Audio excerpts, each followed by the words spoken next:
All right, we are live. Here we go. we are live. Yo, man, what's up, y'all? Welcome to another episode of the Government Cloud Podcast. My name is Will Nakuzi. I'm here today. Very grateful for this opportunity. With another one of my brothers, all the way across the bay, is here today. Kind of excited. I'll let him introduce himself real quick. Go ahead and introduce yourself. What's up, ladies and gentlemen, boys and girls? They call me Joseph. And I'm Joseph Latu. I am from Oakland, California. I'm living in El Sobrante. Oh, all right. Go ahead. And I am a Tongan. Tongan. Yeah, tacos, baby. All right, for sure, for sure. So, yeah. So, Joseph, hey, man. So, how did you grow up? How did I grow up? I grew up with great, loving parents who loved me so very much. The oldest of six out of them. Uh, Grew up in a loving home. I think everything was just chill. I think I grew up very, very nicely. Um, and then what happened? And school happened. Going to school, I think that was just same as usual too. I think going to school was cool. Middle school. You know what? I think I started living or not living life, but like start like realizing like, oh snap, there's consequences for my stuff. Whereas like maybe and really, really thinking about it, was like high school, right? I Yep. think high school was when high school hit. There were certain things that you would do, certain things that I would do, or certain things that people would do. And whatever things that you chose to do, there was consequences behind it. It didn't matter if it was a good consequence, bad consequence, there's some type of consequence. So I think in high school, bro, when I hit high school, freshman, ninth grade, I think that's when it all hit that like whatever I decide to do is going to affect me to become who I'm going to become, what my life is going to be. And so I think that's when things start to be more. I don't know. I think like my elementary, middle school days, I feel it was Yeah. more innocent. You know what I mean? Like it was like, we got in trouble, we got in trouble, whatever, whatever. But as soon as we hit high school, bro, it was different. I don't know how it is for anybody else, but for me, bro, high school is where like you learned.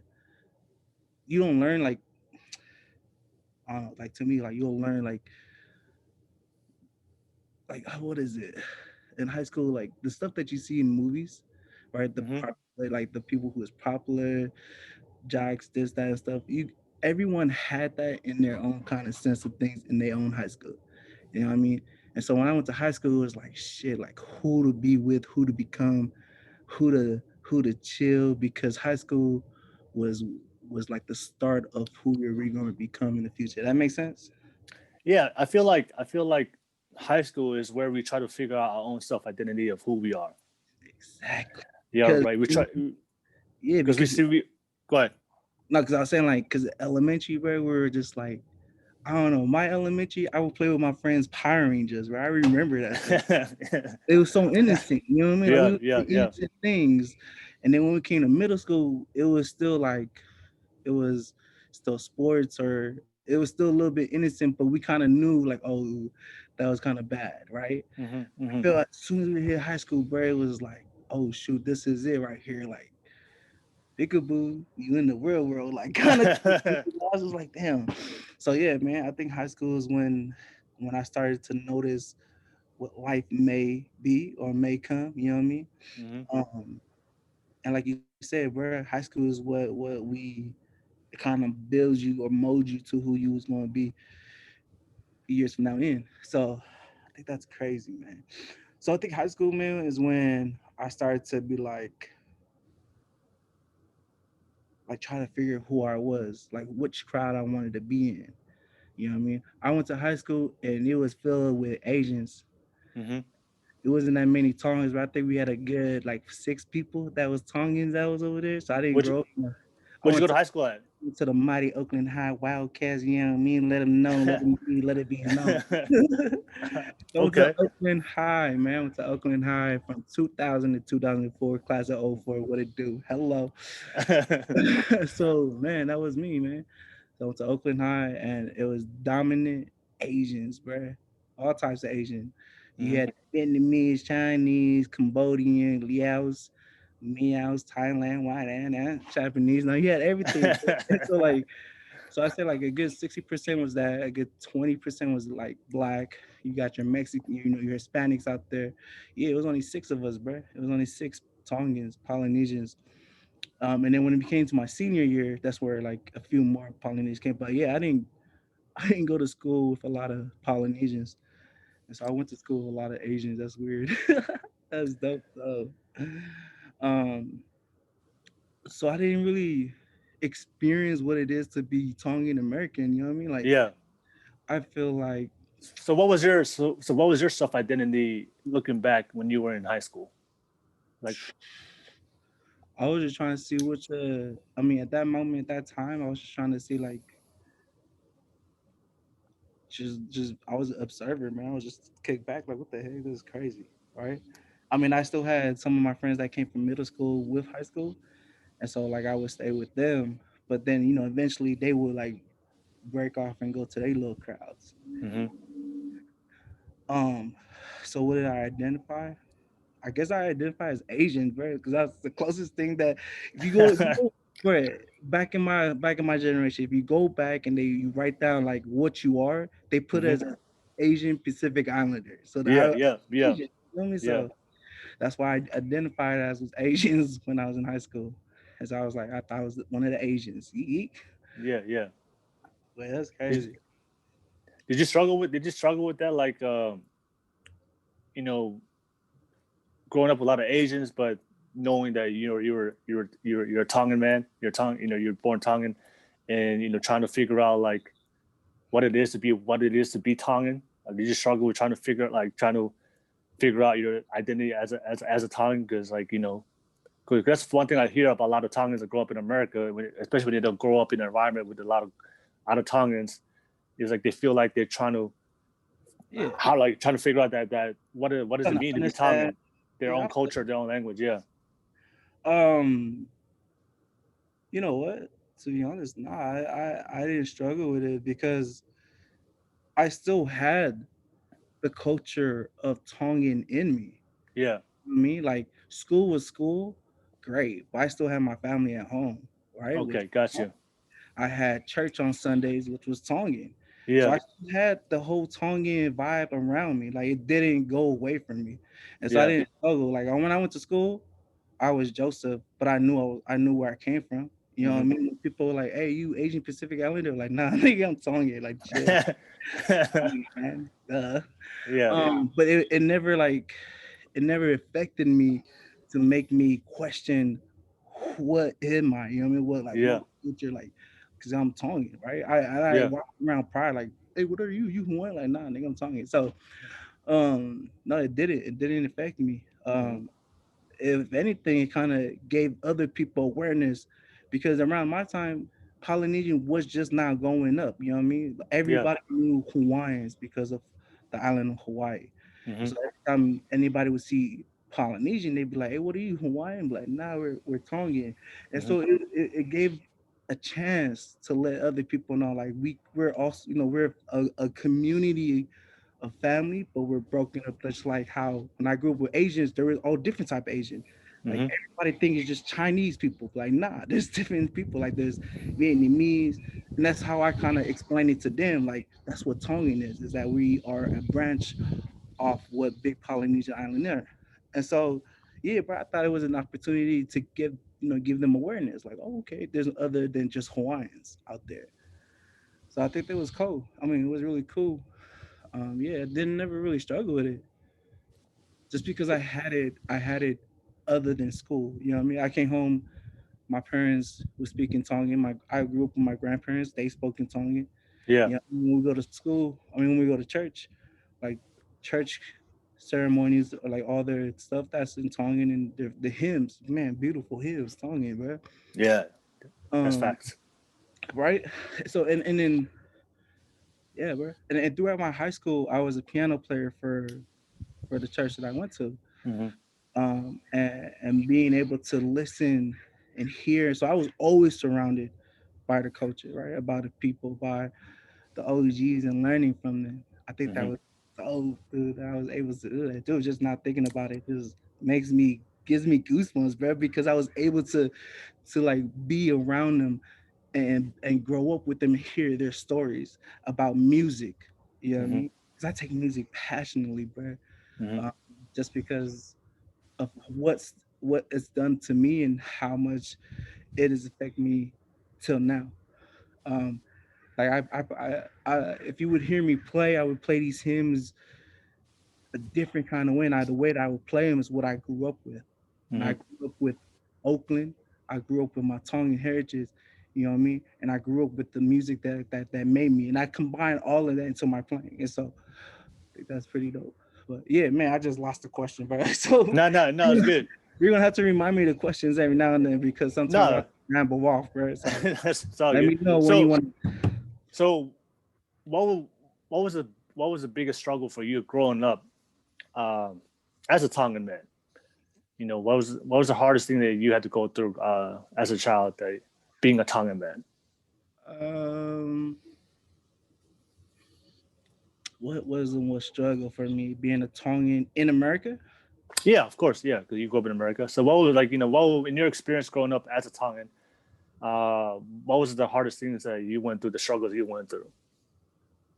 Oh shoot! I mean, there's nothing that really comes to mind. I mean, as a Tongan, like I said, I was blessed to get both sides of the coaching. I mean, like school and everything, but I also got my Tongan heritage when I came home and everything. So Yeah, let nothing. me so Yeah, so like an so let example. me yeah let me rephrase that question. So you know, 'cause I've asked this question to a lot of Tongans in my other podcast. So you know, Tongans, we know we have you know, we have a unique way of growing up. You know, we are raised in the cultural. You know, Tongan parents raise us Tongan kids. You know, there's a different parenting style when it comes to Tongans, right? And that's you know, and so what do you feel like growing up as a Tongan in the raised in the culture? Were there any difficulties growing up as a Tongan? So I'll give you guys an example. One of the things I hear a lot is from, especially within our generation, the younger generation, is uh, not the ability of not being able to speak up to your parents, right? That's something that a lot of people struggle with as a kid, trying to express their thoughts, their ideas of how they feel. Because you know, as Tongans, we don't really talk about our emotions, and we don't really, or speaking up to our parents is oftentimes seen as disrespect. You know, so that's a one example. So for you, you know, growing up, did you ever go through anything uh, in your childhood, growing up in the Tongan way, growing up in the culture, that you feel like that you struggle with younger, because you know, trying to figure out who you are, trying to live the American life, you know, growing up without, you know, our Tongan parents, who sometimes can be really tough, to have that tough love. Right, right. So Um, no, I understand. To be honest, bro, I was kind of blessed to get both. It's like I said with the whole school and church thing, able to yeah. still like my parents, like my pops, he was old school, but also like he was adjusted. You know what I mean? Like Yeah. he would know like, oh yeah, it's a little different out here. My Hmm. mom, she adjusted quickly. You know what Hmm. I mean? So my mom was on me. It's crazy. I was bringing this conversation up with one of my cousins, and I was saying like, bro, now being an adult, thinking back, I used to think it was embarrassing that my moms would come to school, bro. Hmm. Embarrassing that my moms would come and show. Like one day, bro, I was at my sixth period and I think I cut a few classes. I'm chilling on my sixth period. It's the last period of the day. I'm chilling, I'm clowning. I'm like the class clown, I'm over here joking around. Nick Minnie, my mom walks in. And I'm like, oh shit. Like my mom walks in the class. She points dead at me, telling me, come outside. I go outside the door, and we're like right next to the door, bruh. And my mom was like, why to school? But my mom was smart. Hmm. Usually when they go and register us at school, Hmm. they'll put the house phone number, right? And so if Hmm. we cut class, they'll cut house. Now my mom, she was smart. She put her work phone number, Yeah. Yeah. but she put her work phone number. And so that day I cut class, the school called her at work. It was like, your son Joseph was missing two classes. I was like, Yeah. shh, I didn't know, bro. So my mom pulls up and was like yelling at me, embarrassing me, bro. I was like hella crying. And then she dipped. And everybody's like laughing and like, oh, that boy, his mind can't guide him. Woo woo. Bruh, my teacher, he was a uli uli old cat, bruh. Old cat, Mr. Williams. He told everybody shut up. He was like, "Hey, bro, because of that, that means she cares." And so I was Hmm. like, "Damn, bro."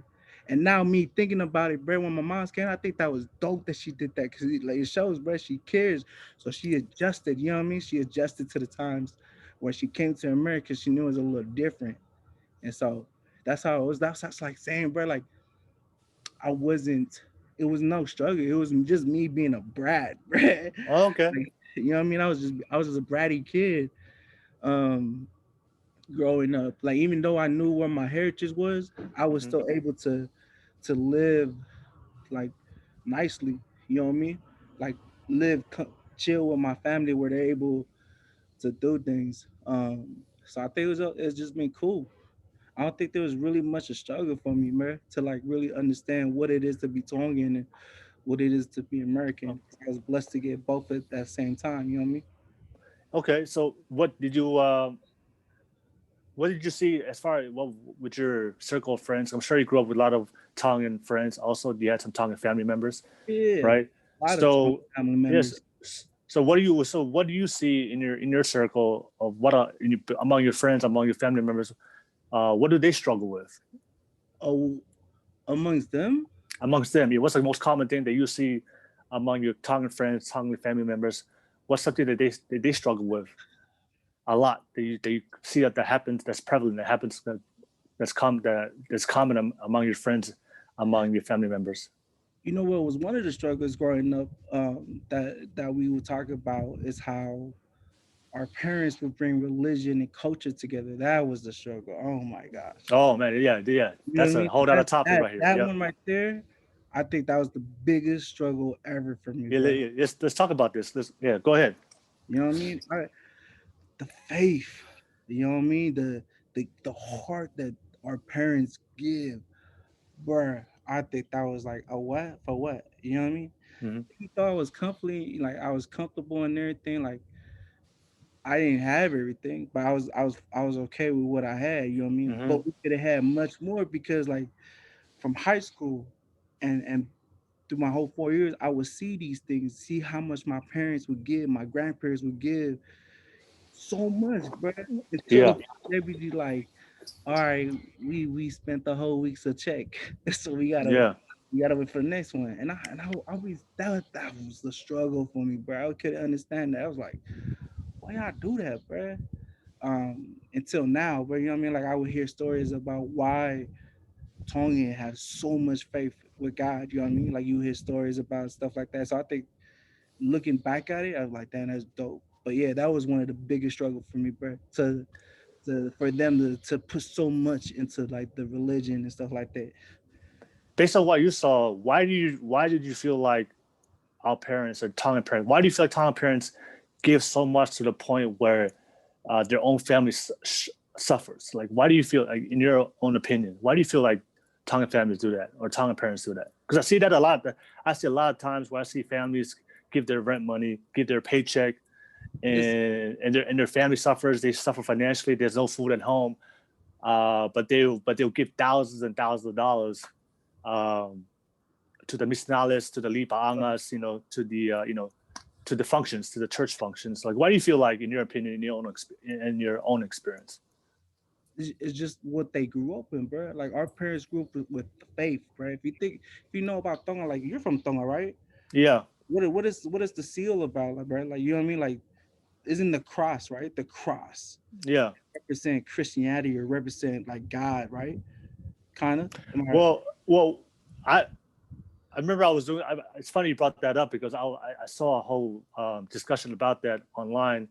That cross represents like colonialism.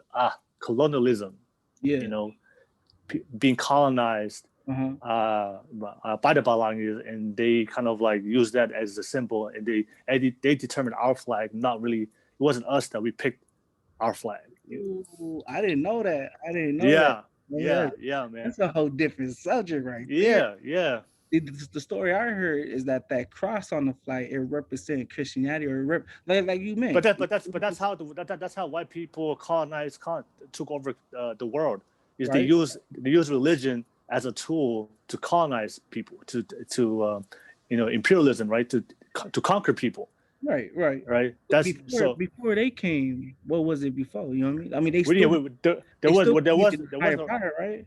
there wasn't well before there was no reading. We didn't have a religion before. Yeah, Before nobody knows. That's the thing. Nobody knows what was our religion, what was our belief, because we didn't record anything. We weren't like a sophisticated culture to be able to record things. right. So no, but nobody knows that answer. But once the Balangis came, and if you That's and when if it you started read it, recording yeah, shit. if you read it throughout history, that's what they did. They sent missionaries, and they used the missionaries as a way to colonize and conquer people, so that way they can come in after. So Right, right. But then you would hear don't like I'm just the way I'm looking at it, it's just like hearing the stories from our ancestors before the colonizing came, you know what I mean? Where they would talk about a certain person went out to go, you know, test his God, and he was like, all right, his God is the one. Bro, like there's a story called Pita V, bro, and I just heard this story mhm. through my whole life, you know what I mean? And I wonder if you're familiarized with where they talk about they test them, and the way they test them, they threw them out there in the ocean to have the shark eat them. Bro, if you think about that story, bro, that's biblical right there, bro. Yeah, That's like Daniel getting thrown into the lions, nah? You know what I mean? That's yeah, it's like to me, that's what I'm saying. Like each culture has their own religion. I feel like before it got colonized and all like fancy fancy with it, we had to believe in something, you know what I mean? yeah. But we don't know specific what Right, we we don't know believe in. what it Yeah, was, but yeah, the faith, the faith that our people had, not knowing what it was, you know what I mean? yeah, Faith. That's what I'm saying is that that's why they give so much. They gave so much because they have faith.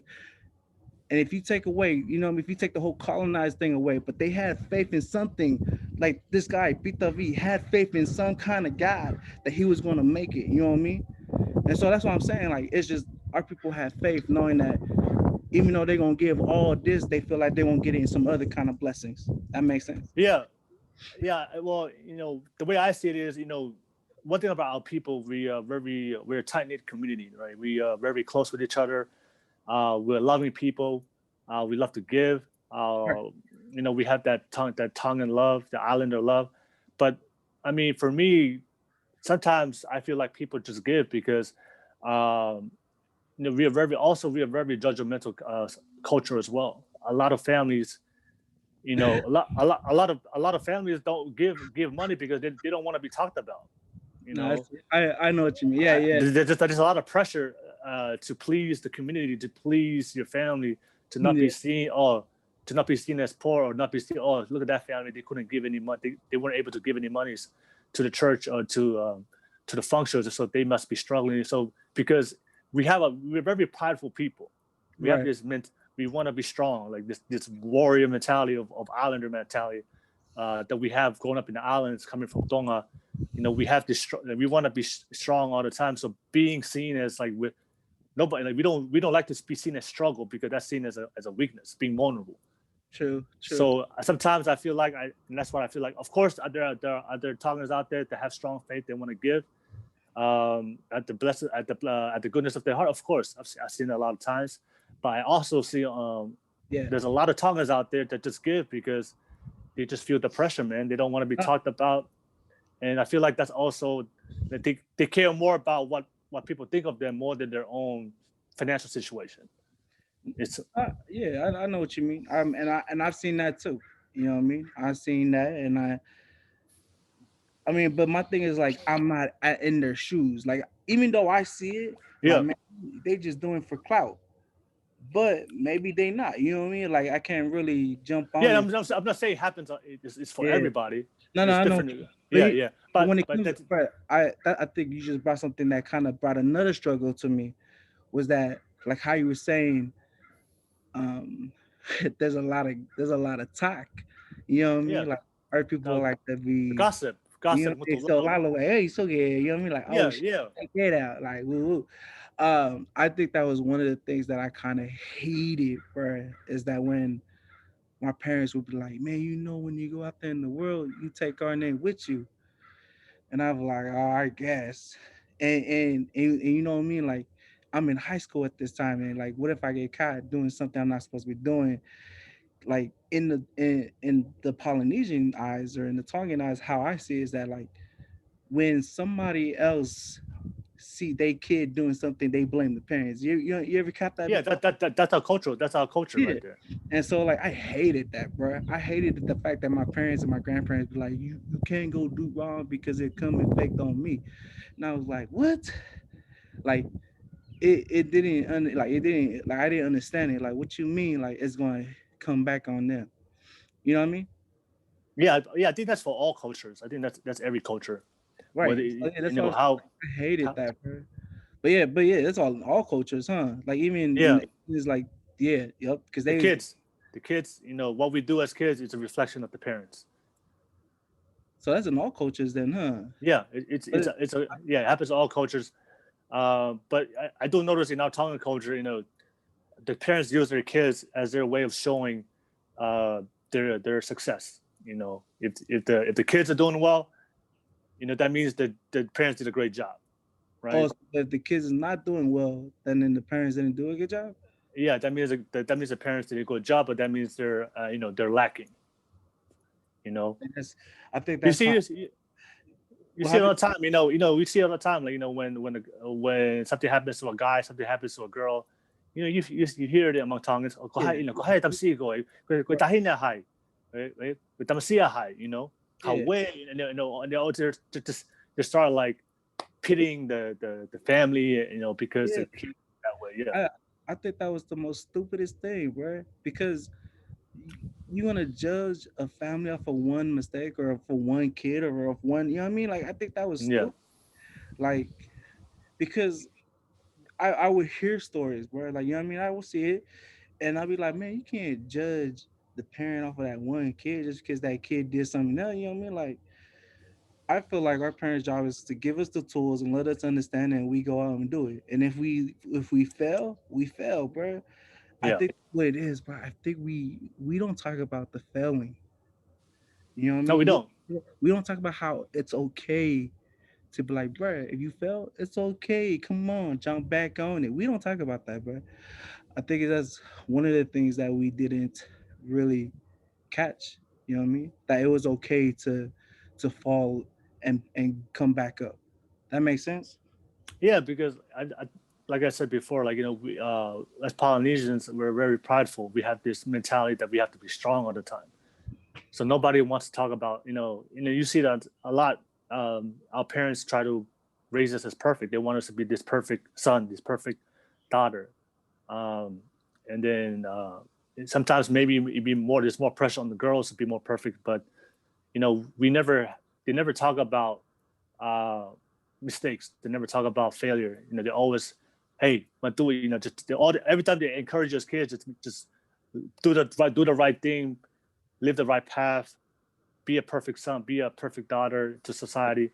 But they never have discussions of, and if we do fail, they don't they don't sit down and we discuss the failure. We just get disciplined, right? We don't, you know what I'm saying? So we don't. We Yeah. just get this. There's no conversation, and then we never learn. All Right. And it just make all it makes us more scared to fail because we're gonna get yeah. disciplined. Like, out. No. Yeah, is either we get more. Either it builds more fear within us to fail, and then that builds a lack of self-esteem to actually try new things, or right, or Yeah. or or it builds resentment because sometimes when our parents hit us, we makes us more rebellious because we feel like that our parents don't care. There's no affection, and right. So I've seen both ways. It's- I've seen both ways where the discipline leads the kid to building, to push their relationship apart from their parents because the only time every single time they fail is they get disciplined, like, and then sometimes and what parents don't realize, like, failure is part of life, man. We all gonna fail. We're all gonna make mistakes. You know what I'm saying? yeah. So that's the only way we can grow. And sometimes as a kid, that when we fail, all we need is some love and support for us to bounce back. I understand. I see what you mean. But You then know, sometimes, yeah, because sometimes failure can take us in a deeper hole, put us in a very yeah. deep hole, and by physically disciplining the kid can push them to the edge.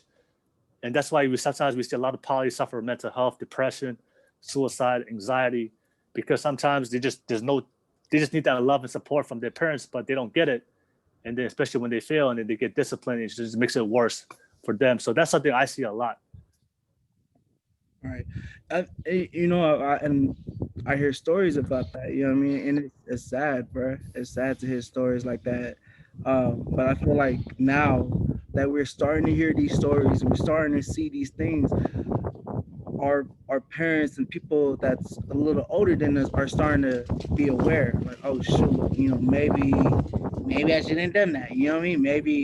Maybe I shouldn't slap the hell out of him. You know what I mean? Like it's a little Yeah. different. But like you know what I How mean? Like, how huh? how was your experience with your parents, especially when it came to failure, especially when you when you failed in your life and when you I did yeah. certain things in your life that you shouldn't be doing? Like how was that experience with you and your relationship with your parents? How did they deal? How did you guys deal with it? Uh, so like I said, I was able to get both worlds, man. Like so Yeah. when I would get, I'll be more fearful for my pops than I Mm-hmm. is for my moms. You know what I mean? Mm-hmm. Yeah. My pops is old school. Like my pop sees a bad grade, thigh like oh shit. You Yeah. know what I mean? My mom sees a bad grade, she'd be like, oh what happened? I'll be like, man, I don't know. And then she was like, do better. Like if you need tutoring, get tutoring. You need to like she was always trying to make, you know what I mean? So I had both worlds. So let me ask you a question. Which method, either from your pops or your moms, encouraged you to do better? That you wanted to do better? I think it was a little bit 50-50, right? Because it was at a point where you want to do better and not get fired again. And also you So, want to do, right? And you want to do better because your moms are showing you support. So you know what? Let me do better too. but do better. But let me ask you, which one did you which way was that you wanted to do better in that because you want to do better in a healthy way? Because I feel like when you want to do better because you didn't want to get disciplined, that doesn't take you far in life. No, no, I know what you mean. So like it kind of my mom's had a little system is that like if she would give me a certain amount of chances to do better. And if I didn't do better, then she'll throw it at my pops. And so it was kind of a thing where both system works, you know what I mean? Because my mom's gave me that more that support, like, oh, let's do this. I would still act around, bruh. No discipline, you know what I mean? I'm a kid. Mm-hmm. And then the way that she would get her authority put on me, she'd be like, all right, I'm gonna throw this at your pops. And then that's when we're like, all right, I'm gonna do it better. I'm gonna do, you know what I mean? So I feel like it worked both ways. If I didn't get that support and knowledge from my mom to let her know, like, all right, I get it. I know what I do better. It was up to me to be like, get that extra push. Be like, all right, I know what to do. I'm gonna just chill.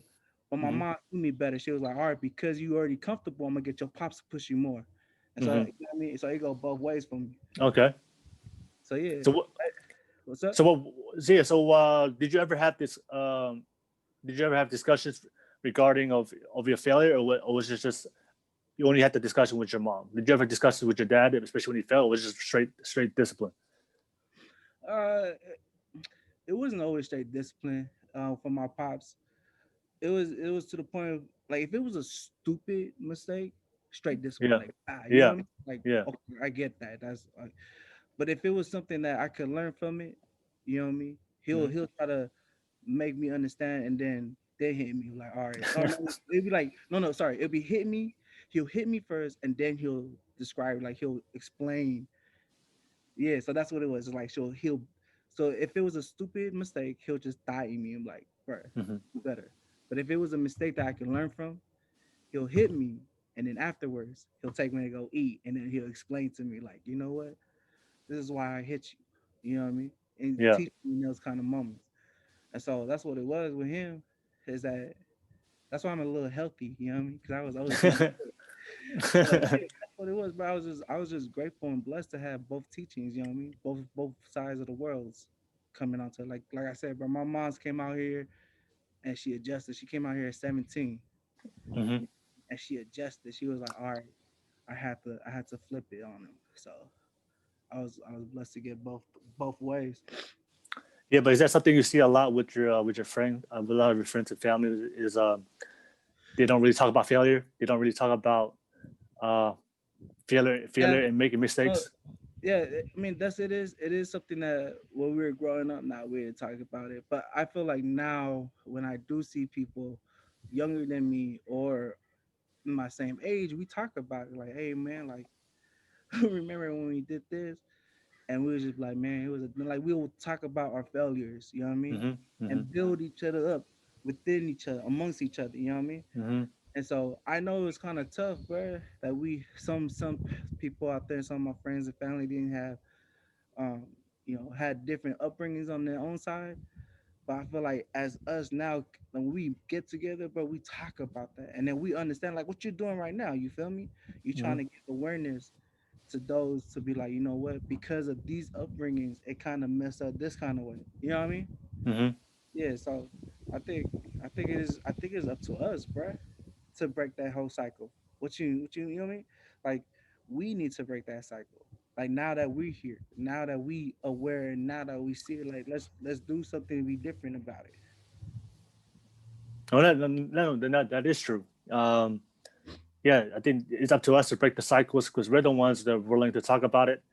Usually the older generations they're already set in how they do things. It's hard to teach an old dog new tricks. You know what I'm saying? So True. so It's we're true. still we're still in an age where we're still trying to figure out life, and we're still able to transform and try new things. And I feel like when it comes to like talking about failure, uh, I see that the one area in our life that it really gets compounded, that really impacts us is church.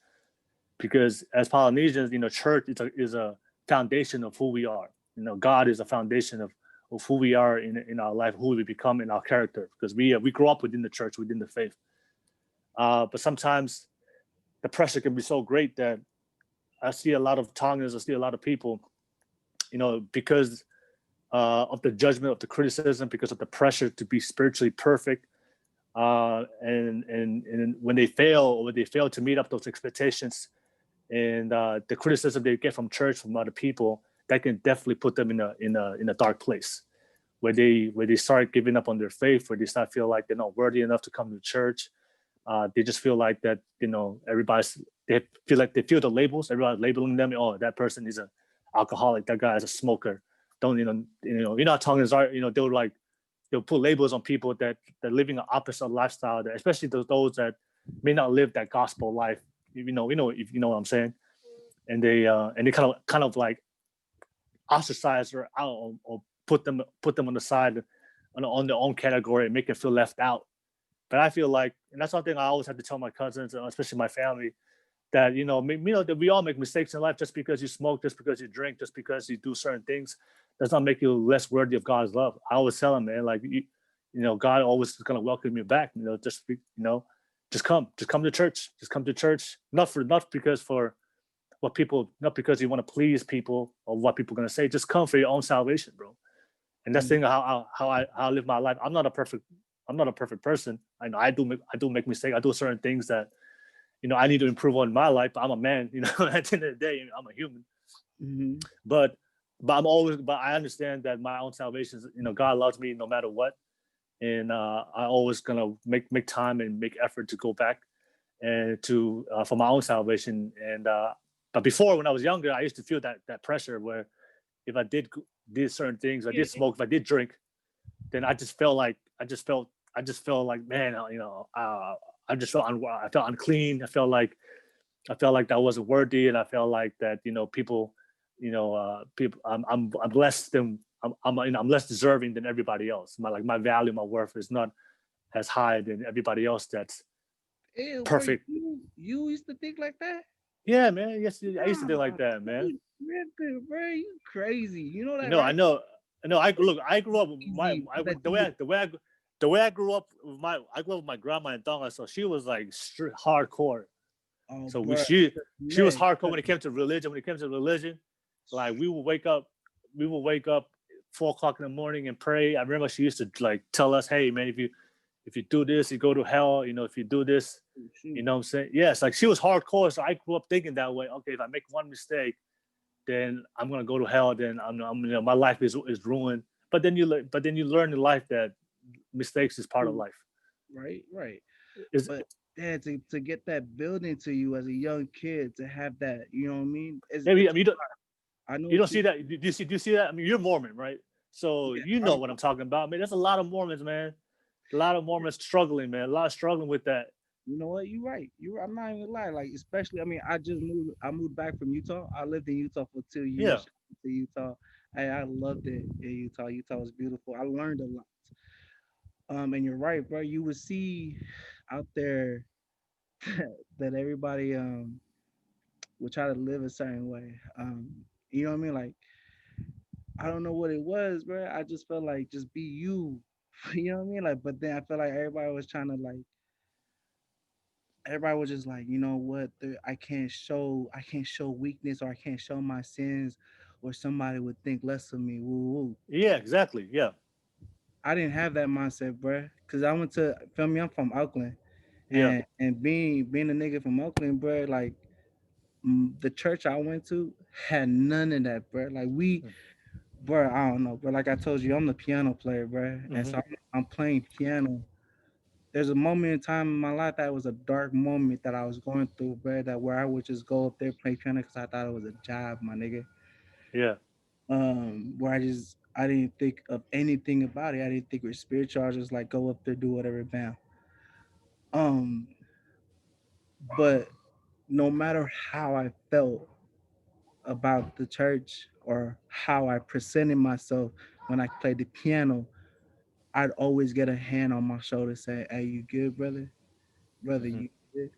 You know what I mean? Like I would, the state president would come to me like, "Joe, you good?" But knowing what I did, I did. You know what I mean? Yeah. And so I never felt like I was not a part of the church or not a part of the Yeah. people. But when I went to Utah, though, it was a Yeah. different story, man. Utah was Yeah. different for me. I was like, what? But Yeah. Utah's hardcore, bro. bro, Utah Hardcore. was different, bro. I go to Utah and I'm like, oh shoot, my bad. Um, It's but like you're walking. It's like you're walking on eggshells in Utah. Everybody's just walking on eggshells, whew, man. man, it was a. You know what, bro? I learned a lot because of that, bro. Like, and people would learn too. Like you said, bro. Like I would come, like how you was telling your niece and nephew, come as you are, bro. I would literally come as I am, bro. Mm-hmm. Like I told you before, bro, I'm a big cannabis user. Like to Mm-hmm. the neck, bro. I feel like Yeah. cannabis is vitamins.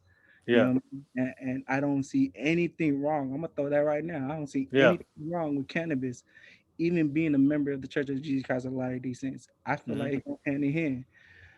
But anyways, but I'm a big cannabis user, bro. So I would walk in danking, my nigga, like, Yeah. oh, that nigga smell. Like, you know Yeah. what I Yeah. mean? Yeah. And at first, bro, I would get the eyes, bro. Mm-hmm. People would be like, what the fuck? Like, how rude. Yeah. And I'm sitting here like rude. Like, bro, like you would want these people to come to church, bro. The people that's struggling out there, you know what I mean? Yeah. You Yeah. want no, you don't want no perfect people. You want people struggling so you can learn their Well, story, well, hear their story, huh? there is no perfect people. That's the But problem. that's the thing, right? Everybody think they perfect. I'm like, bro, Exactly. chill. Like, I understand, bro. Like people, they right. Everybody's not perfect, but everybody tries to strive to be perfect. Awesome, do what you do, but don't look down on us who's trying. You know what I mean? Don't look down Exactly. on us who ain't there. You know what I mean? If you perfect, awesome, stay perfect. I love you, but bro, don't down my game because I'm trying to be where you at. That's Yeah. how I felt, bro. Mm-hmm. No lie, bro. Utah, sorry I threw, but that was the vibe I was getting, bro. Like niggas was looking at me like, bro, this nigga stink, bro. Like he just smoked hella weed, hella root. And Yeah. then I jump on them keys and it was different. Mm-hmm. You know what I mean? I jump and play the keys and they be like, oh shit, like this nigga different. Mm-hmm. And no one would tell, bro. What really bothered me was that nobody came up to me and was like, bro, I want to know your story. Like what? Feel me? I see you coming as you are, no shame. I hear you play the piano different from anything I've ever heard. I want to hear your story. Nobody ever came and asked me for my story, bruh. And you feel me? They just sat there and judged from a distance, which was good, bruh. I said, what you know what I mean? They judged from a distance, which was like whatever.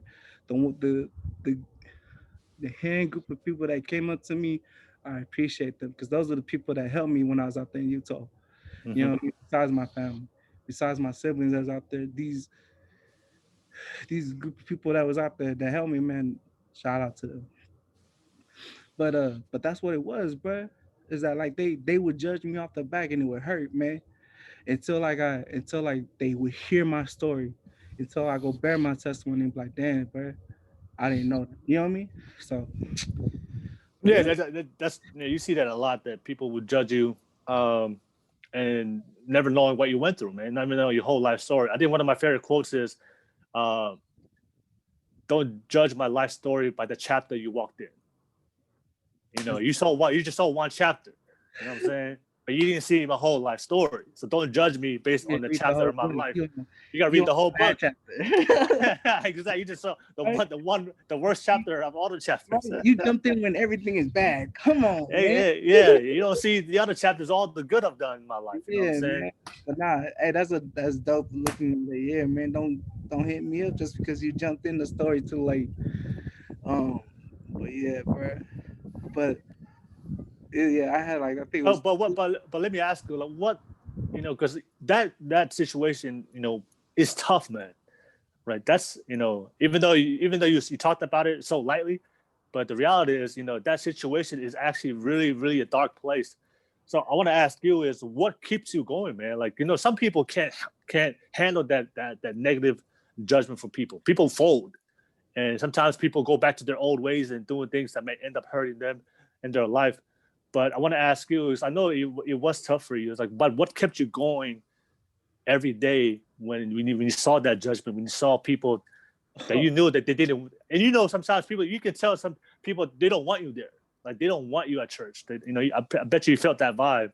no, I But did. what gave, But but what kept you pushing, man? What kept you keep going, to be persistent, no matter the what the things they went through? I want to ask you that, so that we can provide that value to the people that's listening, because I know there's a lot of Tongan, a lot of people in the church right now going through the same thing, especially in Utah. A lot of people watching this from Utah, they're like, "Oh, damn, oh Joe." yeah, you know. I would do it too. Um, what it So I want to was, ask you, yeah, what drove you, man? What drove you? man. Um, it's your surroundings. It's what showed me the support that I received um, from my circle. You know Mm-hmm. what I mean? This one individual, bro. Shout out to Ben for O, my brother. Man, he was an inspiration, bro. Um, if you talk to him and you hear his story, you'll be amazed too. And he's never seems to amaze me, but he's always surprising me. You know what I mean? Um, every time I'm learning from him, bro. He is just a support, bro. He's one of the biggest support that I had out there. My siblings, you know what I mean? My siblings went out there.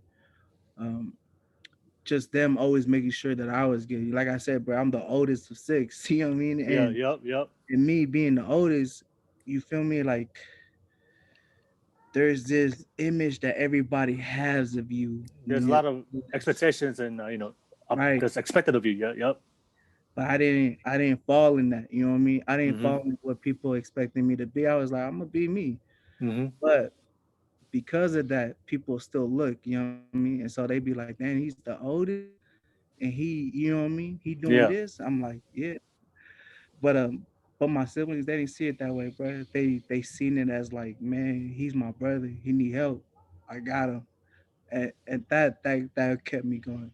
So even though, bro, no lie, I'm not gonna lie, bro. When I first got that hate, those eyes, I moved to Utah in January, got the hate, and moved back in May. I was like, I'm done. I left for a month, bro. I came back home for a month because I was like, I can't deal with that hate. What it was, bro, it was like it was understanding. Like if I didn't go back, bro, and let them win, and then what it is, you know what I mean? And so that's what I did. I went back. Hmm. Uh, I went back and was like, I'm gonna still do me. It is what Hmm. it is. Hmm. That's what I did. I just went back, did me, and I pulled it out for 2 years. So that was, I mean, that was cool. But yeah, man, it was tough. Oh, you about to be right now? But yeah, man. Yeah, that's for sure, man. Yeah, that's something. Yeah, I know. That's that's something I always see a lot, and that's something I always always when I see people, I always try to, I always try to talk to them. Especially when I see people that I haven't seen for a long time. I think one of the things uh, that we do or in the church that I think we should stop doing is like when somebody comes back to church that hasn't been there in a while, like we should have asked them, hey, why have you been at church for a long time? I think we should stop asking that, man. Yeah, Just be glad they're here. When you see them, be like, oh, hey, what's up, man? Welcome, man. Welcome back, man. I'm glad to see you. I'm glad you came back. And just welcoming them back. But sometimes I see that sometimes people finally do come back, and that's the first question people ask. Hey, how come you haven't been here, man? And then it's like, they be upfront like that. I haven't heard it like that, but yeah, like I've seen it where like library. I'm one of those. I'm a jokester, right? So if I yeah. ain't see anybody, I mean, I'll be like, "Oh, so you just came back from your mission?" Like so you know what I mean? Like, Oh but no, no, no, yeah. yeah, but I'm No, a kind of, but even I do that, that. I do that. I do that too. I try to do that sometimes, but that's with my good friends. They're just joking around, so right? they know my intentions are not Yeah, it's not wrong. But yeah, but some people just be like say in it'd a be way like like, it's yeah, where you been? No, no, even, but like, when you were saying like, even though we do that to our friends, bro, like sometimes, man, I learned this. I learned this. You know what I mean? I experienced this that I didn't see this person for a minute, and I was like, bro, you just come out of jail or like something. I said something stupid. Everybody was laughing, and then like he didn't laugh, bro. And so like I went over like, hey, bro, you good? He was like, nah, bro. I was going through it, and I was like, oh shoot. yeah. So even though we fucking got there with our partners and everything like that, even those, bro, doesn't we can't be. I had to learn to stop doing it. Now when I see Yeah, my me partners too. come back, I'll be Because like, hey man, glad you back, bro. Glad you got good to yeah, see bro. you. Sometimes even though we fucking got that, it can still hit hard, Yeah, yeah, yeah. and so yeah, bro, and be more. It's great too, bro. Like when I don't show up in a minute and I come out and somebody be like, "Oh, welcome back, bro." It's a good feeling. It's a good And feeling. Yep, it's it a is, good feeling. and so that's another thing that kind of pushed me to keep going, bro. Is that like even though I went through all this, like I knew how it felt to not get those. Hey, how's it been? Hmm. I wouldn't want that on somebody else. So I kept trying to push it to everybody, especially when I was in Utah, bro. I try to like be that, oh, what's up with it? You know what I mean? Like, let's do something. Like, I was trying to hit up me, you know what I mean? But yeah, Okay. So, listen, I want to switch topics real quick. So, I do want to talk about, what's your goals for your life, man? What are you trying to do for your life? Your goals. You have a purpose, a career. Like, what are you trying to do for your life right now?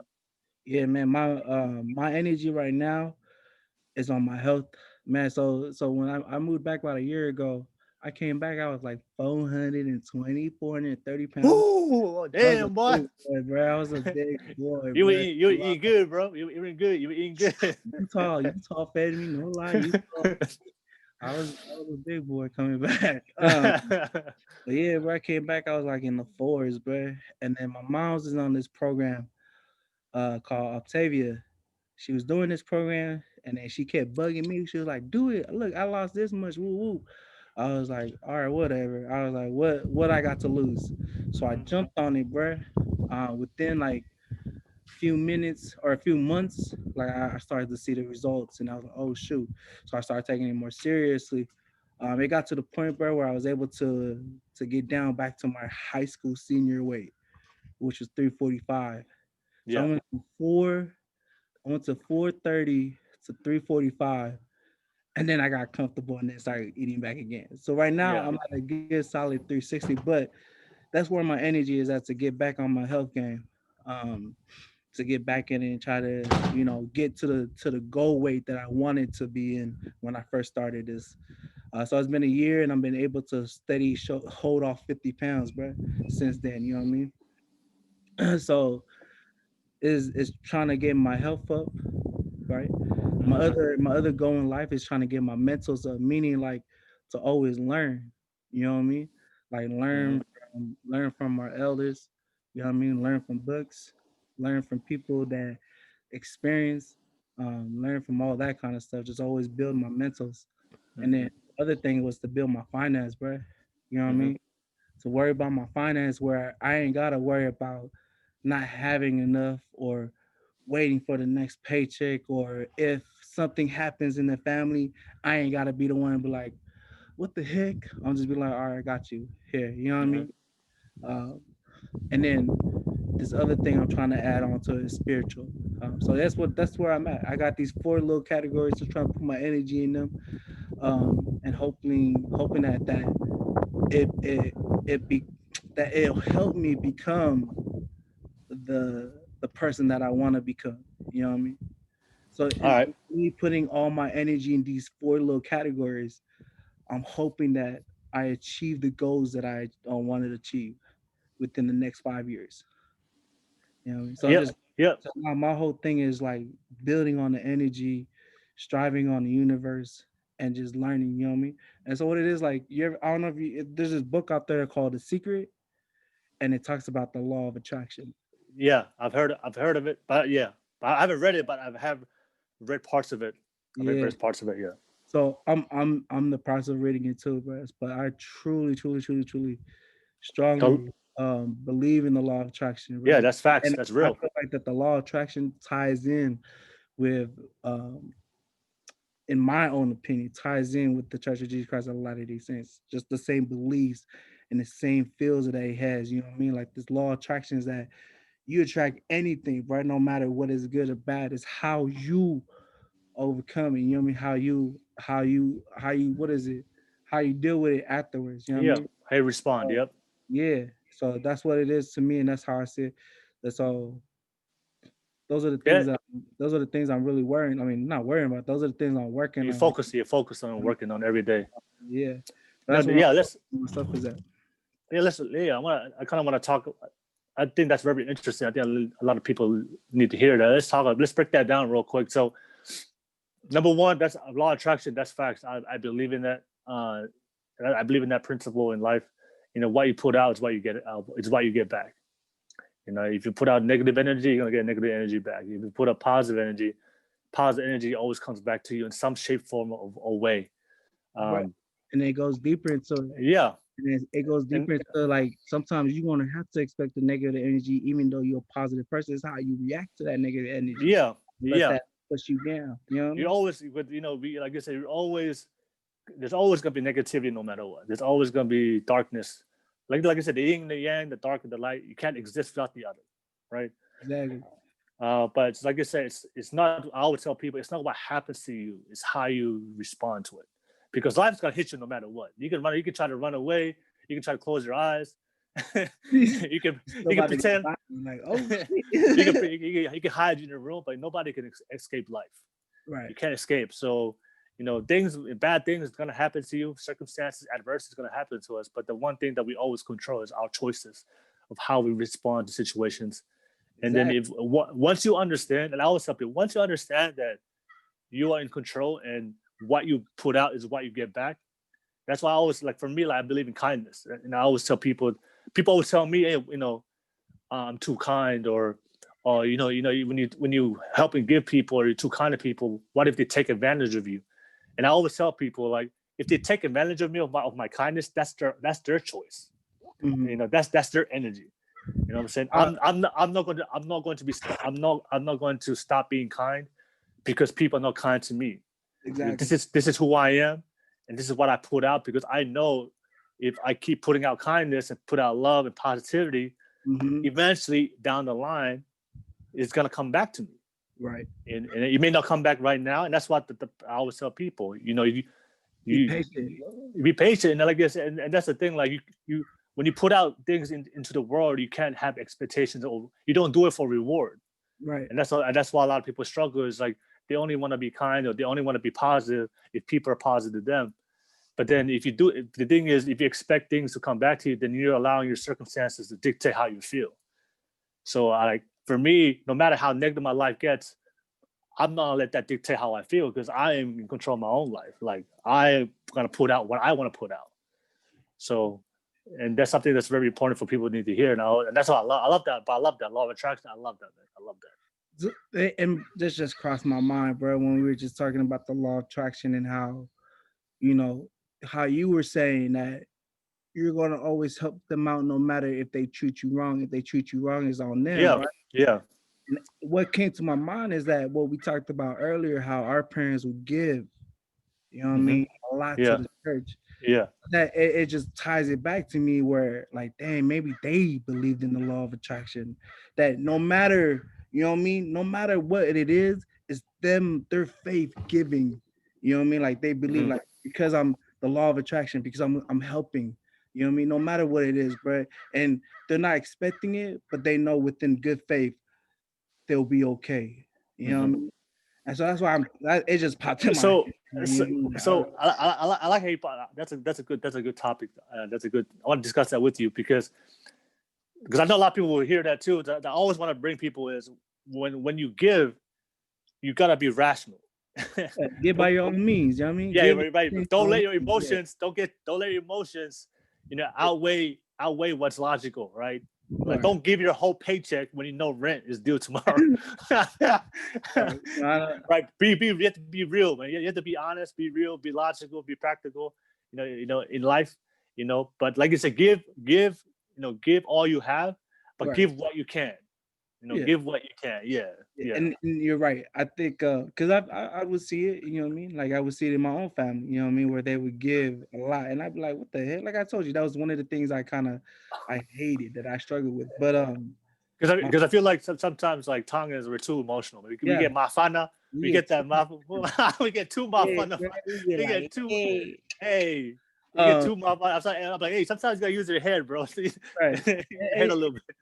And a lot of, I mean, I feel like a lot does tie what you were saying earlier. Like we got a lot of pride in and stuff. You know what I mean? The person Yeah, that knows the most, it'd be like, oh, look at him, he big. yeah. You Yeah, got money, the status. You know what I'm yeah, saying? you know what I mean. But then there's also people that's genuinely putting in there. You know what I mean? I feel like on that whole thing with people, like it's like what we said, but you give in what you take out. If they feel like them putting that much is gonna make them happy, it's like let them make them happy. You know what I mean? Even though like the consequence of that, you know what I mean? Like they put so much into this, here's the consequence of this. You know what I mean? Like they don't. I feel like they don't see the consequence after it. But Yeah. So now, I feel like now with us, bro, like that's like what we talked about earlier is that we gotta break that cycle. You know what I mean? Like I still believe it's a good thing that we give, right? Especially like when it comes to funeral, right? To show support. I think that's beautiful. My thing is give by your means.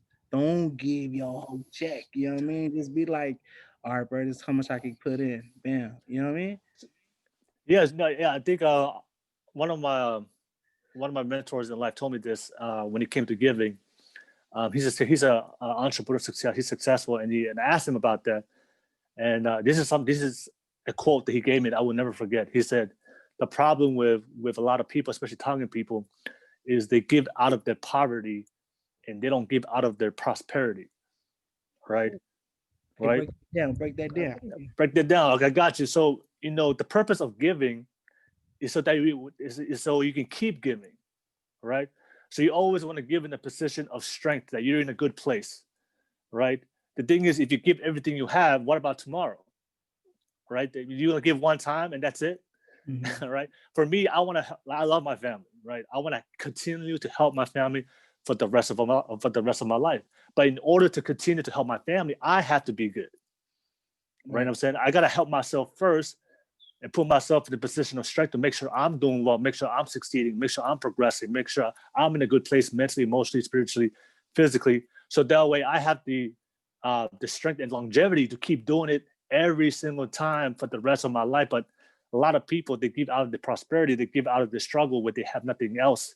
And then when you have nothing else uh and when you're not in a good place mentally, emotionally, spiritually, physically, and now you're just falling apart, then you can't give to your family. You know, I am more valuable to help my family if I'm doing well, but I can't help my family if I'm broke and my bank account is negative 25 Right. and I'm homeless and I know I don't have a car. Like I can't help my family in the position of weakness and struggle.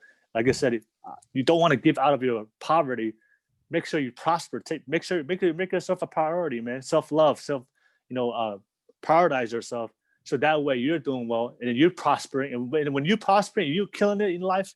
You're doing well, man. You can help everybody. You can bring the whole fam back with you. You can bring the whole fam back with you, but you can't do that if you're struggling and you always put yourself in a position that you'll always continuously be poor and struggle. So that's one thing. That's my rule that I always give, but I always want to make sure I take care of myself, regardless of sometimes people may judge me. Oh, hey, she's sometimes people ask me, hey, can you help me out with this? I tell them I can't. I tell them I can't help you now. I tell them I can't help you now, bro. Ain't that tough though? It's crazy how you bring that up, bro. Because I was in that kind of mood for a minute, bro. Where I was just like, look out for myself.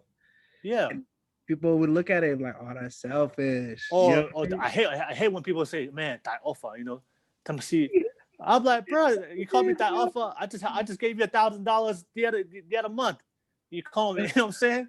I just Yeah. gave you $1,000 last month, and you call me that offer for all those times I helped you in the past. And the one time I say no, so I can put myself in a better situation. But you call me that offer, bro. That kills me when people say that, man. I feel you. I feel you. It kind of hurts. I know what you mean, bro. But yeah. No, I damn, bro, that's crazy. But that's something I always gotta remind myself, and especially my cousins, my family. I was like, look, take care of you, so that way you can keep taking care of your family. There's Yeah, no but point of goes to that airplane thing. When you go on the airplane and they talk about the mask. the mask. Yeah, Yeah, you put your mask first. first and then the other Yeah. What's the point of putting everybody else's mask on and then you die? right? You know what I'm saying? That's the same concept. I see what you mean, bro. Like, no, which is true. You know what I mean? Like, how can I be able to help my family if I can't help myself? You know what I mean? Yeah, exactly. But that's facts. Yeah, so I do want to talk over those four things that you covered: mentally, mentally, spiritually, physically. So in your journey with your health, right? Uh, I know that's something that a lot of Tongans go through. That's something that's common. We're big people. You know what I'm saying? We built different. You know what I'm saying? You know what I mean? We like we're different. We're built different. Yeah, yeah. um, but I want to, but I'm sure there's a lot of Tongans, a lot of people watching this that's probably going through that same phase that you went through. So I want to ask you, uh, when you lost that weight, let me my bad. When you were 430, was it 430 pounds? Was it when you were 430 pounds? I want you to I want you I want you to explain to the audience where we how did that affect your life mentally and how did you feel? All right. And then Right. when you lost that weight, how did that transform? How did that transform you into a better place? And how did you feel when you lost that weight? Because I always tell people, I mean, it's not when you lose weight, it's not even about the physical part. It's the mental part and the emotional part, how you feel in the inside. Yeah. When you're physically healthy, it's great to be physically healthy, but the most important thing is when you're physically healthy, you're mentally healthy. You feel you're better. Emotionally and mentally, you feel a lot better, which is the most important thing. So I wanted you kind of break that down to you, share that little journey. If when you were 430 pounds, how did you feel? Where were you at mentally? Your self-esteem, your confidence in yourself, and then when you lost that weight, how did that change your self-esteem and your confidence in yourself, and how did you feel now? Man, being 430 pounds, bro. You're right. It's a mental game, bro. I didn't want to do certain things. You know what I mean? Being that big, you get tired. Um, it was physical for me. It was hard for me to get up, man. I think that was the most struggle.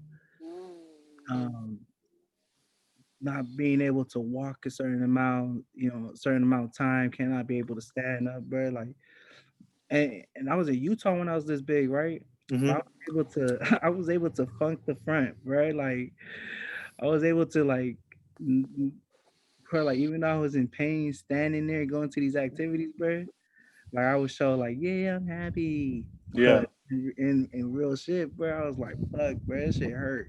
You Yeah.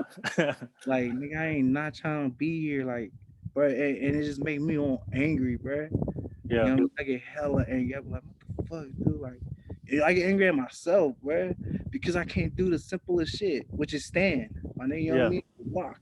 Like that shit get mental, bro. I couldn't, bro.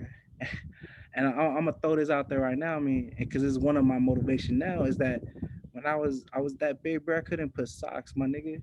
You know how embarrassing that shit is. Yeah. Damn. That's Bro, rough. that shit is embarrassing, my nigga. You can't put socks, my nigga.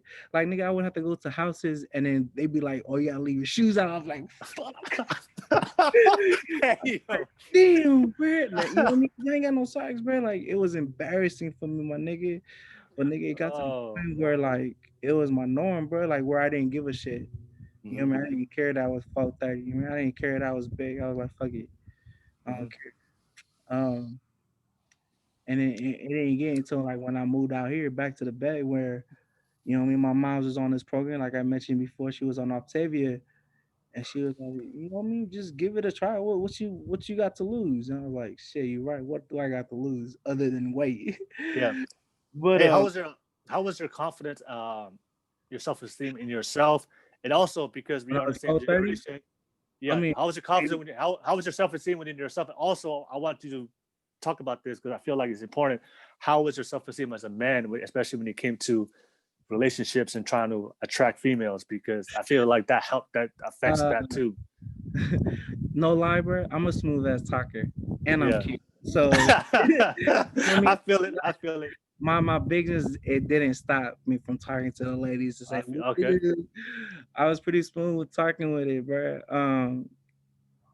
You know what it was though is that I would never make commitment, and the reason why is because I would be afraid that I wouldn't be alive, bro. You know what I mean? Yeah. Like Yeah. I wouldn't be there for them. Like that was one of my kind of my scares if I get married and what if I die like die young because of my weight, you know what I mean? Because of Yeah. my Yeah. choices. That's facts right there. That's you know what I mean? And so like I Hmm. would that's tough. So like that's one reason I never make commitment. Um just the insecurity of just not being able to be enough, you know what I mean? Like what you were saying earlier, bro. I had that same kind of insecurity, like not being enough for a relationship because Yeah.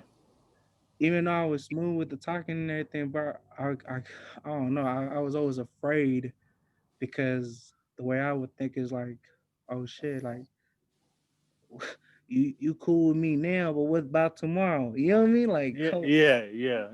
Yeah. like I'm cute now, but shit, what if I get 20 pounds heavier in 2 weeks? You gonna still be Yeah.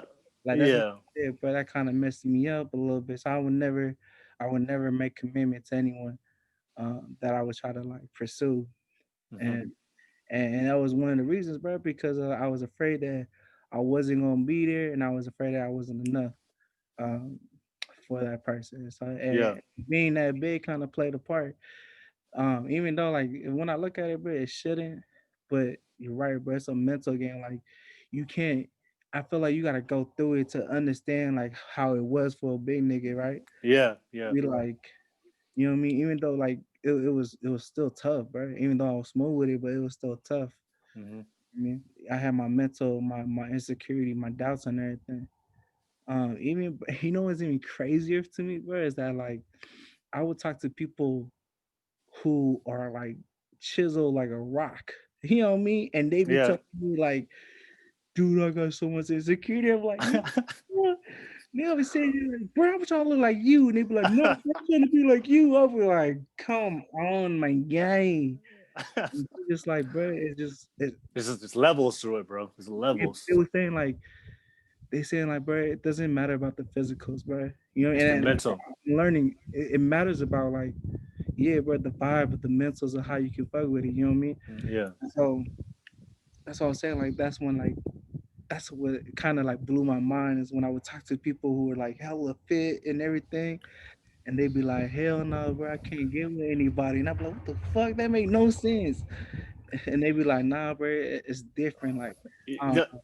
It's funny is I see that a lot. And I try to stay fit myself, but I know a lot of friends who are fit, a lot of people who are fit, and they're still insecure no matter how fit they are. Yeah, but I And, really, and usually when I talk to those people, it's usually because in their past they were either overweight or somebody left them because of how they looked. So that kind of like triggered them to start losing weight. But the problem with them is they worked on their body, but they didn't work on their emotional and mental self. So their body changed, but they never dealt with the insecurities and the healing that they should have healed mentally, emotionally. So that way, that can transform too. So they change on the outside, but that same insecure and hurt person from that past, or those feelings of neglect from all those people that told them that they were too big, or they all left them because of they're too big. They never work on that. So that's why that's why they were still fit, but their emotional stability and their mental state of mind was still the same before. So that's very important to make sure to work on your mind and your heart as much and your soul as much as you put into your body. But I see that a lot, bro. I see that a oh lot. yeah, you're truly on it, bro. Because it's that self love, bro. Like you know what I Yeah, mean, loving yourself, bro. Like that's a big thing, man. Self love is important, bro. No it's matter how facts. you look, you know what I mean. Everyone's beautiful. You know what I mean. Yep, Everyone's yep. their own way. I think that sucks, bro. That people, you know what it is, bro. It's that media shit, bro. Media be trying to have people look a certain way and shit. Yeah, yeah. Social media and the Yeah, media and that was like society that plays a big deal on a it too. society kind of thing. Yeah, you right, bro. I think it's just sad, bro.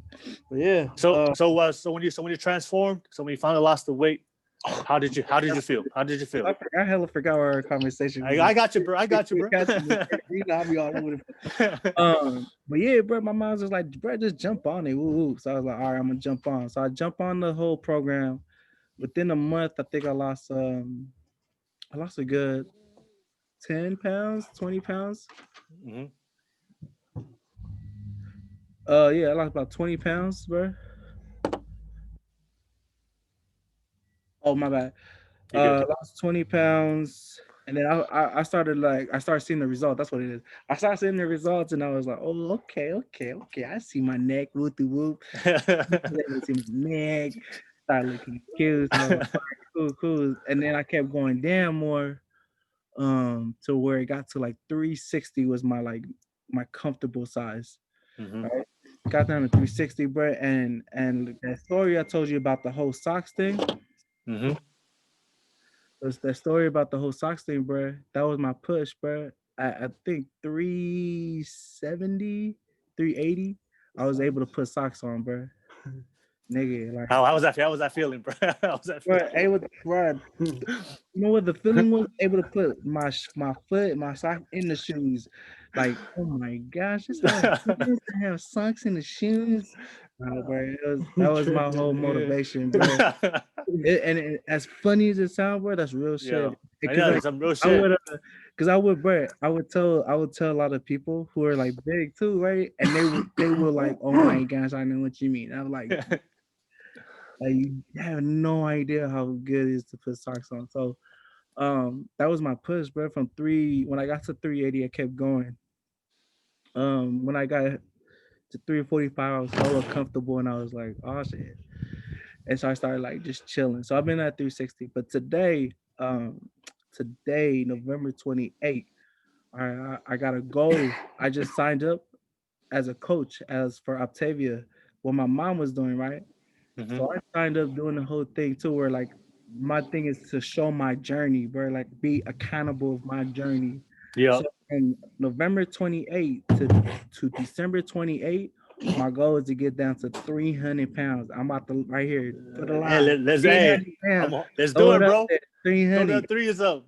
All Feel me? right. 300 is my goal to get by December 28th, and I'm going to be recording it every day, just to show my accountability. Like I said, to show 'em that I'm pushing myself and like hope, to, what I mean, inspire those who be like, man, this nigga's doing it, bro. Why can't I do it? You know what I mean? Yup, yup. And so like, yeah, but throw that at 300 pounds. So within a month now, My goal is to be 300. I think I am 370, 368. I don't know. I'm gonna post it today what my start weight is, and then journey on.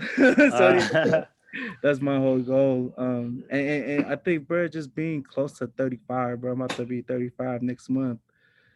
Um, it just made me realize, like, man, I need to really take things that I care about more seriously. One of them being my health. yeah, You know what I mean? I've and it's funny, bro, because man, here's another thing, right? Um, I was watching the show. I was watching. I don't know if you heard about Gary V. I don't know if you heard of oh, him. bro, that's my favorite Oh my social media gosh, Gary influencer. V is the shit, That's bro. my guy, bro. Bro, This is my his my Gary V, he talks about how society, and I feel especially in the Tongan community, bro, looks at the 22-year-olds, 21, 24, 25 as adults, bro. But in reality, bro, they little kids, you know what the I mean? babies. They babies, bro. It's not until you hit like your mid 30s, then you gotta okay, wake your ass up. You know what I mean? But like I feel like they see 24, 25 society teaches them that they need a house, they need a car, they need a family with the whoop. You know what I mean? And I want to give some context to that because that's very important. Because and the reason why he said that, and I know a lot of people are watching it. What do you mean 20 is you're an adult at 20? Some people probably thinking right now that 20 Right. is when you're Break adult. it down. Break it down So for me. I'll break it down for him. So back in the old days, the life expectancy was less. So back in the old days, people lived up to they were 50, right? That was the life expectancy. So that's why they got married in the early 16s and 15s, and then started a family really young because they knew that when they get to 50, they were gonna pass away. So when you hit 25, that was you already hit the halfway point of your life. So you were Mhm. considered to in the 20s back in the day, you were considered old back in the day, Right? right? But now because of technology and modern medicine, we're gonna live to 80, 90 to 100, So right? fuck So if you so it, when you're so if you, 35. so if you're in the 20s and you're gonna live to 100, bro, you're still a baby, right? You're still a baby. Like 30, you're still. I mean, even 30, you're still young. Yeah, You're still a 30, young adult. you're living your last baby life. You know what I Yeah, mean? exactly. Yeah, right. Even Yeah, even even even right? even So even even even that's 40s, that's right? that's why well 40, I don't know. I think 40. but but That's why but that's you why but like 35, right? Like me yeah, being almost 35, I'm kind of like, oh shit, let me start taking my life a little bit more serious. yeah, Cause bro, like no lie, bro, especially this year with everything happening, bro, I've been so nonchalant, like everything, bro. yeah. You know what I mean? I just been chilling. I mean, I had goals and everything, but with the whole pandemic, bro, you could get discouraged really fast. You know what I I mean? know, I know. So that's why I just be like, hey, nah, nah, nah. But my thing is, bro, like I gotta keep pushing, bro. So that's Yeah, bro. I gotta Bro, you make got so much. you You know what got I mean? so much life ahead of you, bro. You know, Exactly. you. So that's my whole thing, bro. It's just like my whole vibe is to not only push for myself, right? And with this whole health journey, right? I'm Mhm. pushing for myself, bro, but I'm also pushing for those who feel like me that think there's no other way, bro. I'm pushing for y'all too, bro. You know what I mean? That's Like, mad let's respect, bro. let's all go together. Let's all get healthy. You know what I mean? Like, I be seeing all these people, like a lot of my friends when they started their health journey, like I was low key in behind the scenes doing my health journey. But then when I got, you know what I mean, I just been like, all right, in my own time. With Yeah, me trying to be more verbal about it and be more social media about it, showing the world like, here's my journey for the whole month. That's me like shit. Like here we go. Like there's no backing down, bro. Like we gotta go. You know what I mean? That's how I see it. that's mad respect, bro. Mad respect. Make sure I'm gonna make sure I tag you so that way people can follow you and watch your journey when I post this Yeah, video. yeah, for Definitely make sure I can tag you and make sure people can follow you, bro. That's mad respect. sure. So okay, we talked about your physical part, all right. So the other category of your life you wanted you said you're gonna improve was your mental. My mentals. Hey, are we Okay, time limited or huh? do we have a time limit? Or we Yeah, just oh go? yeah. When we just keep talking and when everything's said and done, then we'll stop. Sounds good. Sounds good. Okay. My mentals, right? Yeah. Yeah, man. It's just trying to like keep learning. You Hmm. know what I mean? Being able to take in knowledge. And so like I'm reading more. like that book I was telling you, right? The Yeah, The Secret. Secret. Yep. So just reading and understanding and hearing like Gary V, right? Hearing Hmm. stories like that, how to put it in my life and learn from their mistakes and learn from their success, right?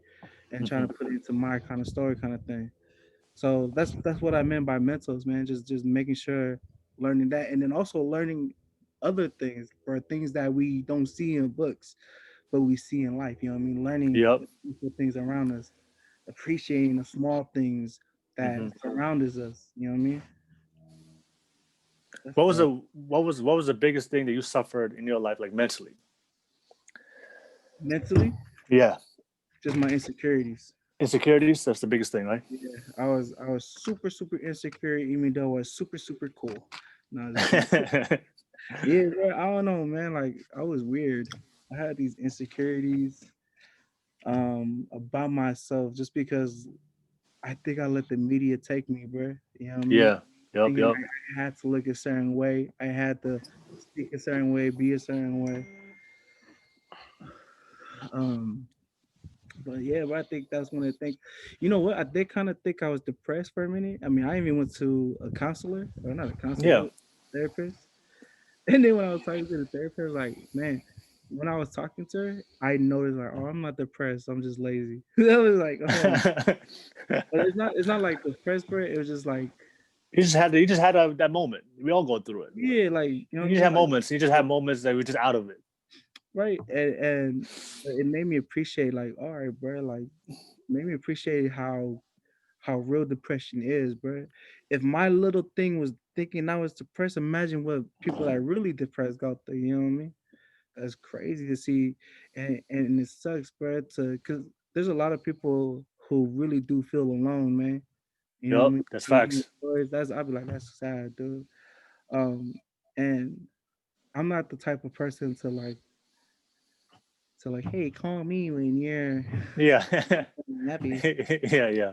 I'm more the person that catches the vibe, bro. Like I try to not back down from a prompting. Like Yeah. if I'm chilling out the blue, I get prompting, I'll call them, right? Hmm. And then that's why I be like, I feel hella weird, bro, calling them, but I call them out the blue and be like, hey man, I know this is hella random. I just want to let you know I'm thinking about you. Hope everything's good, but and I do that because of the story I heard from Thomas Monson, bro, how he turned down the prompting one time and it ended badly. And so because of that story, I was like, oh, that's dope, bro. You can never turn down prompting because promptings are from where? From God. It's Hmm. always be the prompting, you know what I mean? So Yeah. So I know, mental health in general. That's something that not only you went through, but that's common and prevalent among Tongans and Polynesians. It's a common thing because mental health is it's like a taboo topic when it comes to our culture. A lot of people, a lot of our culture doesn't really believe in mental health or think it's a real thing. And sometimes I see a lot of my friends, Tongan friends and Polynesians, they go through that stuff, but they're out of their family, or their parents or the elders don't kind of believe in it. So yeah, like do you see that a lot with your own brothers and sisters, your own family, your own friends, Tongans, going through mental health and trying to deal with it alone? Because I see a lot of that's one thing I noticed about Tongans or like Polynesians. They always want to deal with it alone. They're afraid to ask for help. They're yeah, afraid to speak up. It's because we have that Tongan pride and we just don't want to be seen as weak. But that's something I always want to tell the viewers out there, man. If you're suffering, man, if you're going through some stuff mentally, suffering with mental health, depression, get some help. Reach out, man. Reach out to some family, some friends. Reach out to somebody that care. Either you get professional help, but don't feel like you have to deal with it alone. Because I just see it too many times where Tongans and Polys, they just don't say anything and pretend like they're happy, and they suffer with it a long time. And even the people I've interviewed in this podcast, they talked about it before, where they'll suffer with mental health, depression for years, and just won't say anything. And then they often had times of sometimes they even thought about committing suicide. So I just want to put it out there. Everybody listening to this right now, man. If you're going through some stuff, get some help. Get some help, bro. Somebody's out there. There's always somebody out there that's willing to listen to help, but you don't have to do it alone. And we need to take that out of our mindset that reaching out for help is a weakness. Yeah, it's a strength. Because Um, you know what you said. You know what's the thing that you know what you said long before when your mom came and beat your ass at school, right? It's because it shows that she cares, right? mhm. So when you reach out for help from some when you ask for help, it's not a weakness, it's a strength because it shows that you care about your life. And if you look at it, bro, imagine what it takes for that person who's never asked for help to ask for help, That exactly. right? That's courage, bro. You know what I mean? And so if we stop looking and judging, bro, and looking from their eyes, like it takes a lot, bro. Because I've Yeah, been on the shoes, you know what I mean? Like yeah, I hate asking for help, bro. yeah, I mean, I've been on that shoes, and the main reason was because like, oh nah, nigga, that's a sign of weakness. I ain't gonna ask for shit, you know what I mean? yeah, yeah, Weakness, but in reality, bro, like that shit's strength. You know what I mean? The courage that you gotta build up to yeah. ask for help. You know what I mean? Like I, it's That's what I say. I always tell people, if you when you do that, it shows how much you still care about yourself. Because if you didn't care about yourself, you wouldn't do anything. You just let yourself suffer. But because you still care, that's why you're doing it. And that's why I always congratulate people when they reach out to me or ask for help. I'm like, hey man, and I can tell like they feel ashamed. Like, hey, look, you don't have to feel ashamed, bro. That means you shows that you care for yourself, and I respect that. I respect anybody that wants to take care of themselves and their family and they want to do better. right. And that's mad respect right there. All right, so for sure. So we talked about we talked about the health, we talked about the mental. Um, you did mention you want to improve your finances. So I want to talk about that a little bit real quick. So, Yeah. yep. So so I work for this company. It's a startup company. Mm-hmm, Excuse me. It's called Oniva. And mm-hmm, what it is that it's a technology platform, and we're added to enterprise companies such as Microsoft as a mm-hmm, benefit package where their employees can use our services, and we provide services such as housekeeping, people care, and things like that, right? Um, that's my my bad. That was like my whole little. That's how I present my thing. That was that was your little my spiel right little there. presentation shit that I usually do when I talk to the people I talk to. Anyways, what it is, bro, like I'm learning, bro. This is my first time in a startup company. I'm learning from the CEO directly on what it takes to build a company. This She's been in with this company, like she's invested in this little platform for 6 years, bro, and she's looking to sell it within the next 2 to 3. And I'm just learning from her what it takes to start a company, this and that, because bro, like I have dreams, you know what I mean? Yeah. Mm-hmm, And so I want to do something too next year where I want to see what I could do with the knowledge that I learned from my company and the talent that I'm reaching out to see if we can build something. You know what I mean? Build this little platform, this little technology that I got going in my head. mm-hmm, And so um, all these dreams, bro, it's not free.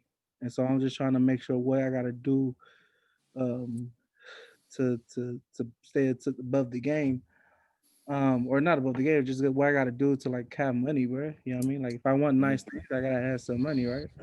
And so it's just, one of the things is making the savings. You know what I mean? mm-hmm, Having savings. mm-hmm, I with me being 1 year within my company, I have bonds, and so mm-hmm. I'm looking into what my bonds can be and how I can invest to other things. Yeah. Investment, you know what I mean? Mm-hmm. That's another thing. The biggest thing that you can invest in is yourself, Yourself. Mm-hmm, right? Invest in yourself, bro. Treat mm-hmm, yourself nice. Do your things. You know what I mean? So that's, you know what I mean. That's all within the finance, right? With all in mentals and with all in the physicals and health, it all ties in. You know what I mean? mm-hmm, It doesn't just because I'm getting my finance up doesn't mean I'm not paying attention to my health and to my mentals, right? In mm-hmm. order to build my finance, I got to build all the other two. You know what I mean, with it as well. It goes So hand in hand. Yep. exactly, and so that's what I mean with when it see like the whole mentals and stuff. So that's where I'm at with the whole finance. Just making sure that I understand where my money is going within the bonds and I'm having savings. Um, I think that's a good topic to talk about because I feel like um,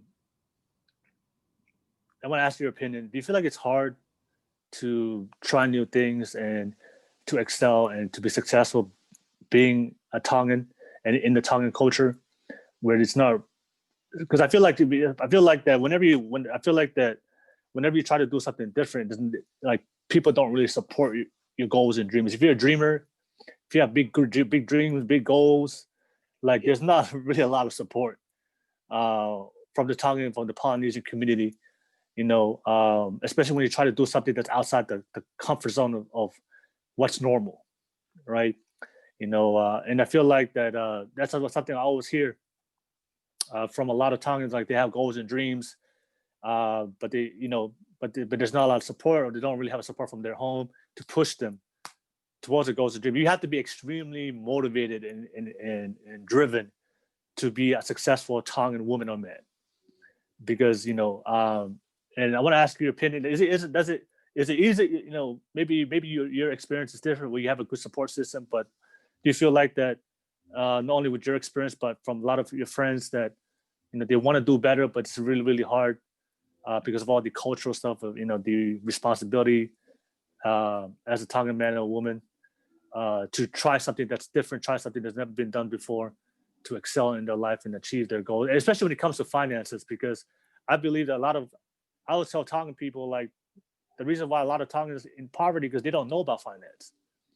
Educate yourself, right? You have to sometimes, like I always tell people, you have to educate yourself and learn about money. Most people that are millionaires, like they came from poor families. And when I talk to people that make a lot of money, they're like, yeah, I just had to get out that mindset that I grew up in my family that making too much money or was a bad thing, or valuing money was a bad thing. No, I just had to go outside the thinking of what everybody else was thinking and started thinking differently, because like it's all about a mindset. It's all a mindset. Yeah. Right. So I Right. want to ask your opinion. Yeah, I want to ask your opinion about that. Yeah, I mean, it's just like what you said, right? The Tongans, they don't know about finance. And so what should they do? They should go out and get the resource and understand what the finance game is, right? Feel like that's with everybody, man. I feel like it's all up to you on what you're trying with that whole law of attraction, bro. Mm-hmm, mm-hmm, And like you put in what you get, right? I understand there's certain things that people leave behind their dreams because they got certain responsibilities to their families and stuff, right? And no, you know what I mean? I give it up to them. Like that's a lot, you know what I mean? mm-hmm, For me, I've always had a different mindset. Like you said, I was kind of raised different with my mom's and everything. Like my mom's at a point where she's trying to live for herself. You mm-hmm, know, like she already had her kids. Her kids are now all adults. mm-hmm, I mean, now her strive is for her mom, and her husband. mm-hmm, And I think that's awesome. That my mm-hmm, mom still has the energy and the power to strive on. Um, and and with that said, bro, I feel like it comes down with everyone. Like I said, my mom's striving for her moms. You know what I mm-hmm, mean? And so even though she has these responsibilities, what she is doing, which is taking care of her mom, she's mm-hmm, still able to go out there and achieve her dreams. mm-hmm, Get what she has. It's all up to you, bro. mm-hmm, It's in ourselves. You know what I mean? We know what ourselves is. I feel like we should, you know what I mean? We should really look back and be like, all right, what can I do to better myself? What can I do to up my game and everything? And if I have these responsibilities, what am I going to sacrifice to still achieve my goals? That makes mm-hmm. sense. Yeah. So yeah, bro, that's how I see it. I feel like everybody can achieve whatever they can achieve, man. It's what you put into it. Um, and even with the responsibility of our culture, you know what I mean? The responsibility that we got to take in. So that's how I see it. That's how I feel it on my end. Okay. Facts. Yeah. Um. Do you ever do you ever go to like a do you ever have you ever like when you share your goals and dreams with your friends, is it like is it really really supportive, or is it like is it a lot of do a lot of people in your life doubt you that you're gonna make it? We're always gonna have doubters, bro. Yeah. The ones that I tell my dreams and what I want in life, or Hmm. people who I talk to when I tell them about my dreams Yeah. are important people to me, or Yeah. people who do not look down on me because I'm saying this, or Yeah. people who sees my dream and be like, you know what, let me, what's up with it? I'm gonna jump Yeah. on Yeah. with you. You Yeah. know what I mean? So I don't go and just randomly tell people, hey, I got this dream. You know what I Hmm. mean? There's always gonna be haters, Hmm. right? The haters could come as whatever, bruh. But my thing is that if I have my group, my support group that I told you when I was in Utah, that group that kept me pushing, if Hmm. I have that support with the same group of people that I told my dreams, you know what I mean? I'm gonna make it.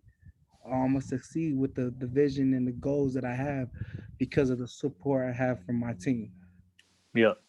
I want to ask you for your opinion. So, why do you feel like it's, in your opinion, your experience, like when you see a lot of Tongans that never get out their comfort zone, never do anything to improve their life? Why do you feel like uh, Tongans, a lot of Tongans just keep repeating that cycle and not change their life, improve their life? Why do you feel like It's easy. We be comfortable. you get You comfortable? Yeah. know? Like with this whole journey thing and me posting it on social media, that's my uncomfortable zone, bro. Yeah. That's new to me, bro. I hate like putting myself out there, bro. Especially if it's something as vulnerable as my health, my weight. Mm-hmm. You know what I mean?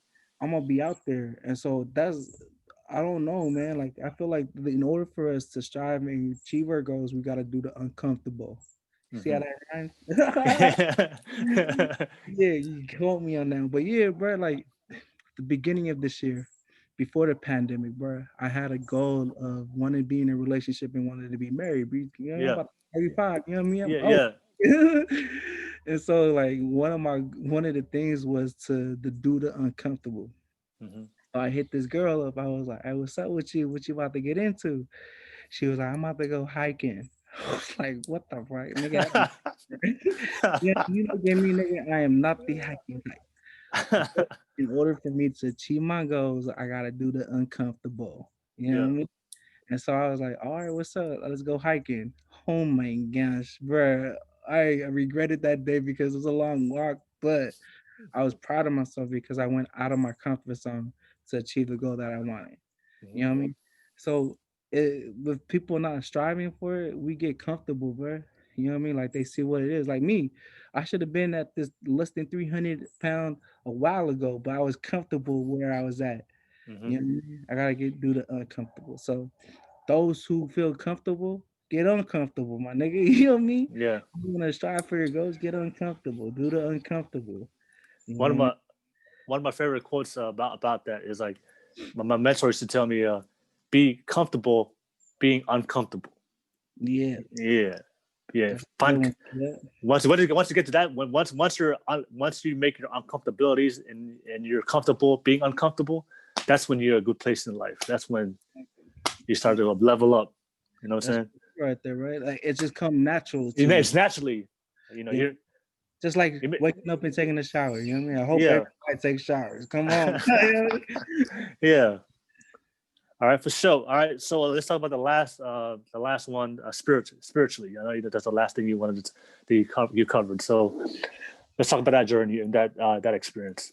Where I was on this journey to becoming an asshole. I'm gonna say it straight up there right now. Was gonna be this asshole, bro. I for some reason I thought that in order for me to achieve a goal that I wanted, I had to cut everybody off, bro. Hmm. Do it on me, all on me. Being prideful, like nigga, I did this, you know what I mean? Like I Yeah. didn't do myself, nobody's compassion, nobody's, you know what I mean? It was me, me, me. And in order for me to live that lifestyle, bro, I was supposed to cut everybody from my life, bro. Like all my family, like the way I picture it, bro. Within the next 5 years, my name is Joseph now. But if you see me 10 years from now, and then like if you see me 10 years later, I'm gonna be a whole different person. You know what I Hmm. mean? And so like I thought that was the way to go, bro. I thought that was the way, and that also mean cutting spiritual, bro. Because I didn't think that I need God to help me achieve the goal that I wanted. And bro, no lie, I did the math on it. It was achievable. You know what I mean? Hmm. Hmm. I could have gotten to it. Um, but it would have been a long, rough, hard path, bro. I seen it. You know what I mean? And so I was like, sheesh. And then I looked at the spiritual side and I was like, damn, bro, I can achieve the same goals within the less time and be more happier. Hmm. I was so freaking, what is it called? Hard headed, bro. You know what I mean? I'm stubborn. Stubborn. I'm stubborn. I always say, now I'm doing my way. And I kept going towards this way, bro, where I was cutting people from my life, and it was kind of scary, bro, to the point where it took me to take a step back and was like, shit, bro, am I really about to go through this path? Bro, like Yeah. not, but it's a scary path. And I was talking to somebody about it, and how you were saying if you see somebody doing only them, they could be what tae ofa, right? Yeah. Yeah. They hella tae ofa, right? And I was angry that people would see me like that, right? Yeah. And I came back with it like, nigga, do you know how much it would take a person to tear himself away from the people that he loved? It's harder than you think. Yeah. Not being thought off, bro. You Yeah. know, Yeah.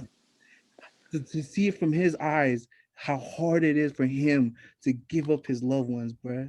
That shit ain't thought off, I bro. know. I know. I mean, and so that's how I was looking at it, and I was like, yeah, bro, it's not thought off, bro. It's just me trying to strive for myself Yeah. and do me. So, but but because mentals, building my mentals is one of my energy, one of my things that I put my energy into. I Hmm. started reading, and me reading The Secret, talking about the law of attraction, like I told you, goes Hmm. hand in hand with the gospel. Hmm. And so I look at it, I was like, man, like if this is what it is, bro, if I believe in this book so much, bro, that what that mean? You know what I mean? I Hmm. grew up in the whole Church of Jesus Christ of Latter-day Saints, and be honest, bro, I believe it, bro. Like the teachings and everything is super dope, the stories and everything. And so if I'm willing to believe so much and put my faith on this law of attraction, why can't I put it in the church? But and once I start putting it together, bro, it goes hand in hand. And so it made me realize, bro, I can't do it without compassion, without love, without Hmm. can't do it with none of that, bro. I need all of that in order for me to succeed and achieve my goals within a nice, happy time frame. You know what I mean? Yeah. That's where I'm at right now. Is that I'm slowly still trying to build on the spiritual side of everything. I'm free spirit about everything, bro. You Hmm. know what I mean? Like, Yeah. I'm more about the vibe and the promptings and the spirit than you know what I mean, than what it is like to live, how it is to live worthy. You know what I Hmm. mean? Like, you know how in the Church of Jesus Christ of Latter-day Saints they have like the word of wisdom, um, Yep. Yep. love, chastity, and all of that, right? Hmm. And but with the word of wisdom, it talks about smoking, Yeah. Drinking and everything. and all of that. My weakness is just cannabis. Right? I'm Yeah. a cannabis user, and I don't believe cannabis is wrong. But because of how the world looks at it, the you feel me, the church kind of looks at that way too. Yeah. Even if it kind of like gotten to the point where if you use cannabis medically, you can still be able to do your church callings. Yeah. Um, yeah, so I feel like because of that, the church does see the benefits of what cannabis brings. And so shit, I just lost. Oh, tripping! I almost lost my. So I was trying to say, bro, is that like cannabis, bro, it's helped me understand God, bro. That's how I Yeah. see it, bro. Hmm. I was growing up, bro. I was a dark ass kid, dude. I was this dark ass Ita ass kid. I don't know why I was so Ita, bro. It was like me being angry is like a white kid being angry. And I don't know if you've seen where you see Oh. when you see a white kid with a frown, he say, "Hey, smile, Yeah. you're white." So that's what it was for me, bro. It was like, "Hey, smile, you're white, you're Joe, like you're Yeah.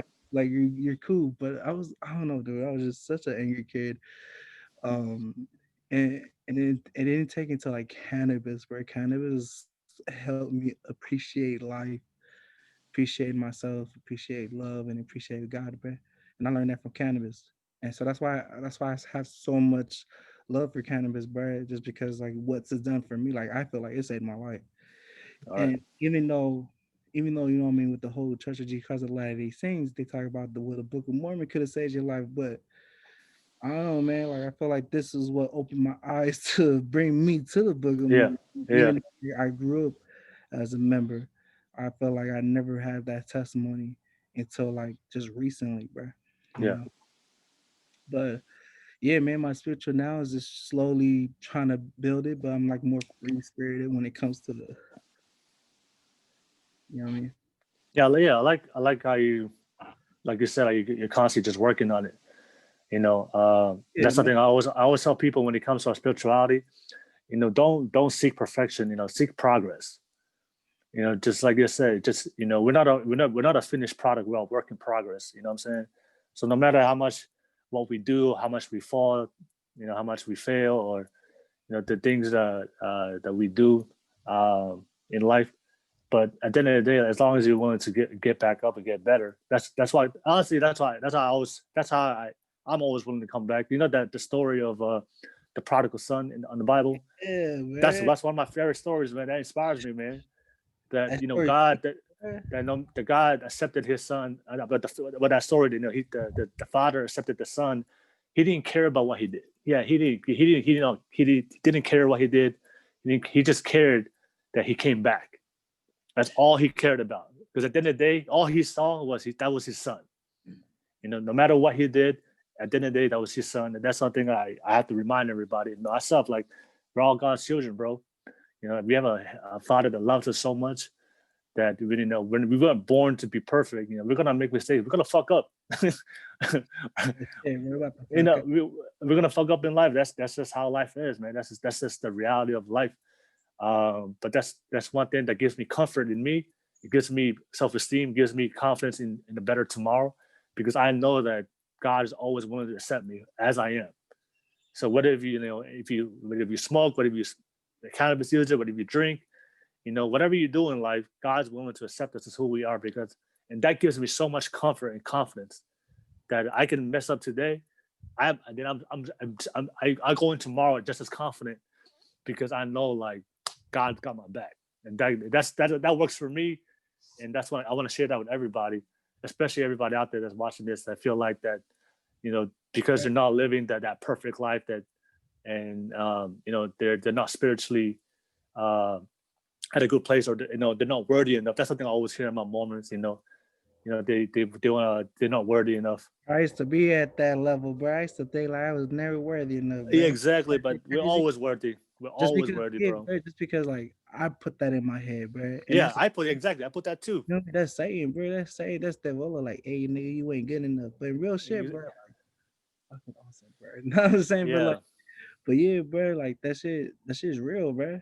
You I know what I know. mean? Like that whole negative vibe and feeling that negativity and thinking that you're not good enough in reality, bro. Yeah, You're more than good enough. You're yeah. more than enough. More. That's facts, bro. That is You know, facts. and for those, bro, like it's hard, bro. So if you I got know. that and you feel like that, man, just know I love you, man. I love you so much. No, for real. Like sometimes, bro, like I used to think, I used to think saying I love you to my mom when I left school was like gay. I was like, what a what a punk. Um, but that as those simple Bro, words, so I love some you, people bro. need that, bro. Some people need that in their life, bro. Some people need it, but you don't know how powerful words are You know, and emotions is, bro, until you ain't have it. You know what I mean? it's funny, like, for me, and if I'm walking down the street and I see somebody walking towards me, and then we pass, I always like say, hey, good morning, good afternoon, right? And sometimes, like, I'll just run into people random, and I'll say good morning or good afternoon, and then we just strike a conversation, and then we just start talking, and I'll ask them, how's life, how you doing, and then they'll be, and some people, they'll be so shocked, like, bro, and they're just at break, they'll be like, I'm gonna be honest, nobody's ever asked me, like, how I was doing for, like, the last 5 years, and these are random people, and I'm just being nice, I'm just being, like, being a nice person, my personality, but it shocks me how, like, I'll just run into random people, and they'll tell me, like, yeah, man, like, the last time somebody asked me that was like 5 years ago, and then they're just a breakdown crying, or like you see they get emotional, but then I was like, damn, there's people out there, man, walking in the streets that nobody's ever told them, and I love you for the longest. And it And takes courage, bro. It takes courage for even the person to say it, bro. You know what I mean? Especially now with like COVID going on, bro. You would think like people are more standoffish. You know what I mean? With the whole yeah, pandemic and everything. But I remember one time I was coming out of this ice cream spot, and this guy was like, "Oh, thank you for buying my ice cream," as a joke, bro. Like he fucking yeah, thought that was beautiful, bro. That he was able to like, s- with everything happening, still have a sense of humor. yeah, I yep, mean, to laugh about life every now and then. And so that's what it is, bro. Like you can never feel like you're alone. I mean, because I've been there. yeah. Um, Shit, you know, I've been there too, bro. We've all been there. that shit, bro. Oh yeah. Uh, and you know what it is, bro? Is like we don't ever want that for our younger generations. You know what I mean? And No, when you see and hear stories about that, you be like, "Fuck, bro, what could I done to bro. like help?" That's like I told you. This is why that inspired me to do this, Right? bro. That's what I'm saying. Like that's why you're doing this little That's why I do this to let people know that they're never alone. That we're all going through the same struggles, bro. yeah, We're all going through it, but um, hopefully they watch this and inspires them. Like, hey, we can do it, bro. You can overcome it. yeah, And man. you and you, I just hope that, man. I don't know, man. That they it's hard to me, bro. It took me a minute to notice the small things in life and how beautiful it was. You know what I mean? mhm. And small things add up to big things. You know. Yep, yep, So like that's my whole vibe is appreciating the small things that's been happening around me and just laugh about the things that goes wrong. Like don't be too stressed. Um, that's like just been my whole vibe about you know till like what recently coming back from Utah. No, this has been my vibe, bro. bro. That's always been a Gary Vee, right? That's I love Gary Vee, Every shit, bro. and that's something he always talks about, bro. Gratitude. That's something he always talks about, bro. And I always tell people, like, people always ask me, man, hey, man, how do you have, because people, when people get to know me, like, hey, man, how you're like, you know my personality, how you're so like positive all the time, you're so upbeat, you're so energetic. Like, I never see you like down, I never see you depressed. Like, they think, because automatically they think my life is good all the time. And I tell them, look, you know, I have my moments, but I don't dwell on it because I've learned. I tell them the key is gratitude, bro. I'm just so grateful, bro. And coming from Tonga too, that I have a different perspective when it comes to life. So I've seen the worst in the world. You know what I'm saying? I've seen the struggle. I've seen a lot of things in my life that compared to what I have now, I'm really, really blessed. And people don't realize, sometimes people live in a bubble and they think that living in America is a struggle, but they don't know the third world countries, bro. They Mhm. don't know people that are out there dying with hunger. And I've seen that just gives me so much appreciation for everything I have, because I know there's a kid out there that don't have what I had, that don't have food, don't have shelter, but they have to get up, and make a life. Um, that brings me to a quote, bro. When my brother was going on his mission, he threw this quote out there, and it stuck to me, bro. I thought it was the dopest quote ever. He was like, "I was angry because I ain't had no shoes. Then I met Until I a saw some, yeah, man, no shoes, yep, yep, man that had no feet." no feet, yeah, no feet, yeah, yeah, You know what I mean? So he said, "I was angry because I had no shoes, but I met a man that was happy who had no feet." And I was like, "That, bro, that's shit right there." yeah, exactly, Appreciating, bro, on what you have, gratitude, being grateful for just what you had. I think that's what it is, bro. I think like now, like you were saying, bro, like I know a lot of people is growing up different, yeah, especially in the Tongan community. Some had it tough than others, you know what I mean? yep, Some, yep, I yep, mean, um, and there were moments, bro, that I would feel the Tongan, like I would feel like the culture, you know what I mean, more of the culture um than the Americanized culture. But those are moments where I just appreciate it, bro. You know what I mean? Like looking back at it now, looking back at how I grew up and everything, bro. Like I can honestly say, bro, I was fucking blessed, bro. yeah, Fucking blessed. Like bro, not only bro, that I was able to like still understand what it is to be Tongan, but also be able to have lived the American lifestyle as well. You know what I mean? Like, yeah, or like, nigga, my mom's she would oh my gosh, we would go every weekend to the movies. Like that was my mom's, bro. Like take us all kids to go watch movies on the weekend. Like we would have summer vacation, even though it was to Utah, it was vacation. You know what I mean? Like Yeah, even though it was a reunion, we would still go as a family. Like shit, bro. Like now just thinking back, I was fucking blessed, bro. bro. I remember, shoot, I remember, like, man, like, I remember in Tongan, man, like, we used to eat rice with sugar, and and that was like a big thing, bro. Like we'll eat rice, and then if we get sugar, if we were able to afford some sugar on it, bro, that we were so happy as a kid. That was like a dessert, and we had so much happiness. But then like I come here, and then that gives me some perspective. Like at times, sometimes I complain sometimes, but then after remember, damn, bro, I used to eat rice with sugar back in the islands, breakfast, lunch, and dinner, and I'm Yeah. not here complaining about not having this or having that. So that just inspires me to work harder, and be grateful for what you have, and then work hard for what you don't have. That's all. That's I feel that one. That's right all right. there. So yeah, Man, man. I think I'm sorry. hey, It's the vibe is dope, bro. Like our yeah, conversation, I'm just looking at the yeah. clock. Damn, we've been going forever with the vibe. Is Hey, whoa. yeah. Hey, man. I think we've come to the end, bro. But man, we had some great vibes, some great Yeah, conversations, great bro. topics. You shared some great things about your story. First of I want to say, man, thanks, bro. I appreciate it. Very grateful. Appreciate for you. Take your time and take your time out your day to do this, not only for yourself, for the people that I'm doing it for that they need to hear your story. But Yeah, the last thing before I let you go, I always ask every person I interview to share some final words for everybody, some words of wisdom, some inspiration. Just give them some final thoughts to leave them off with, to help them in their life that kind of helped you. yeah, man. Someone asked me this question one time, and I thought it was like really dope.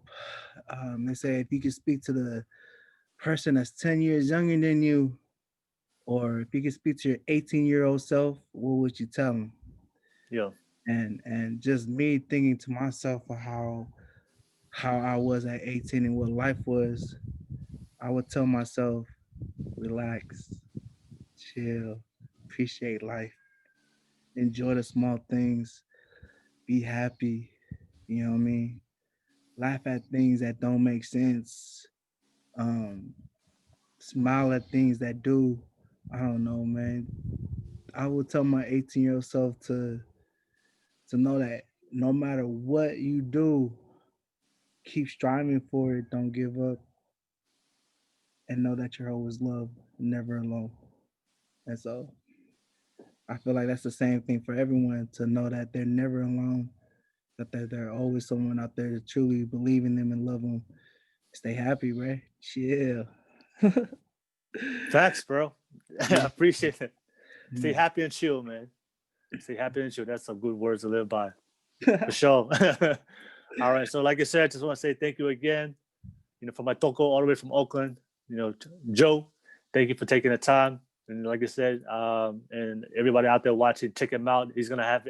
I'm proud. I'm really excited Oh for your yeah, journey, man. for your journey, your health journey. So make sure you check him out. I'm gonna tag your Instagram on the bottom of this, so that way you guys can follow him and definitely check him out and on his journey. So appreciate you, man. Aloha, Pito. All Yep. right, Hey, take care. I'm gonna take it off live, but I want to talk to you right after. I'm gonna just take it Yeah, off live.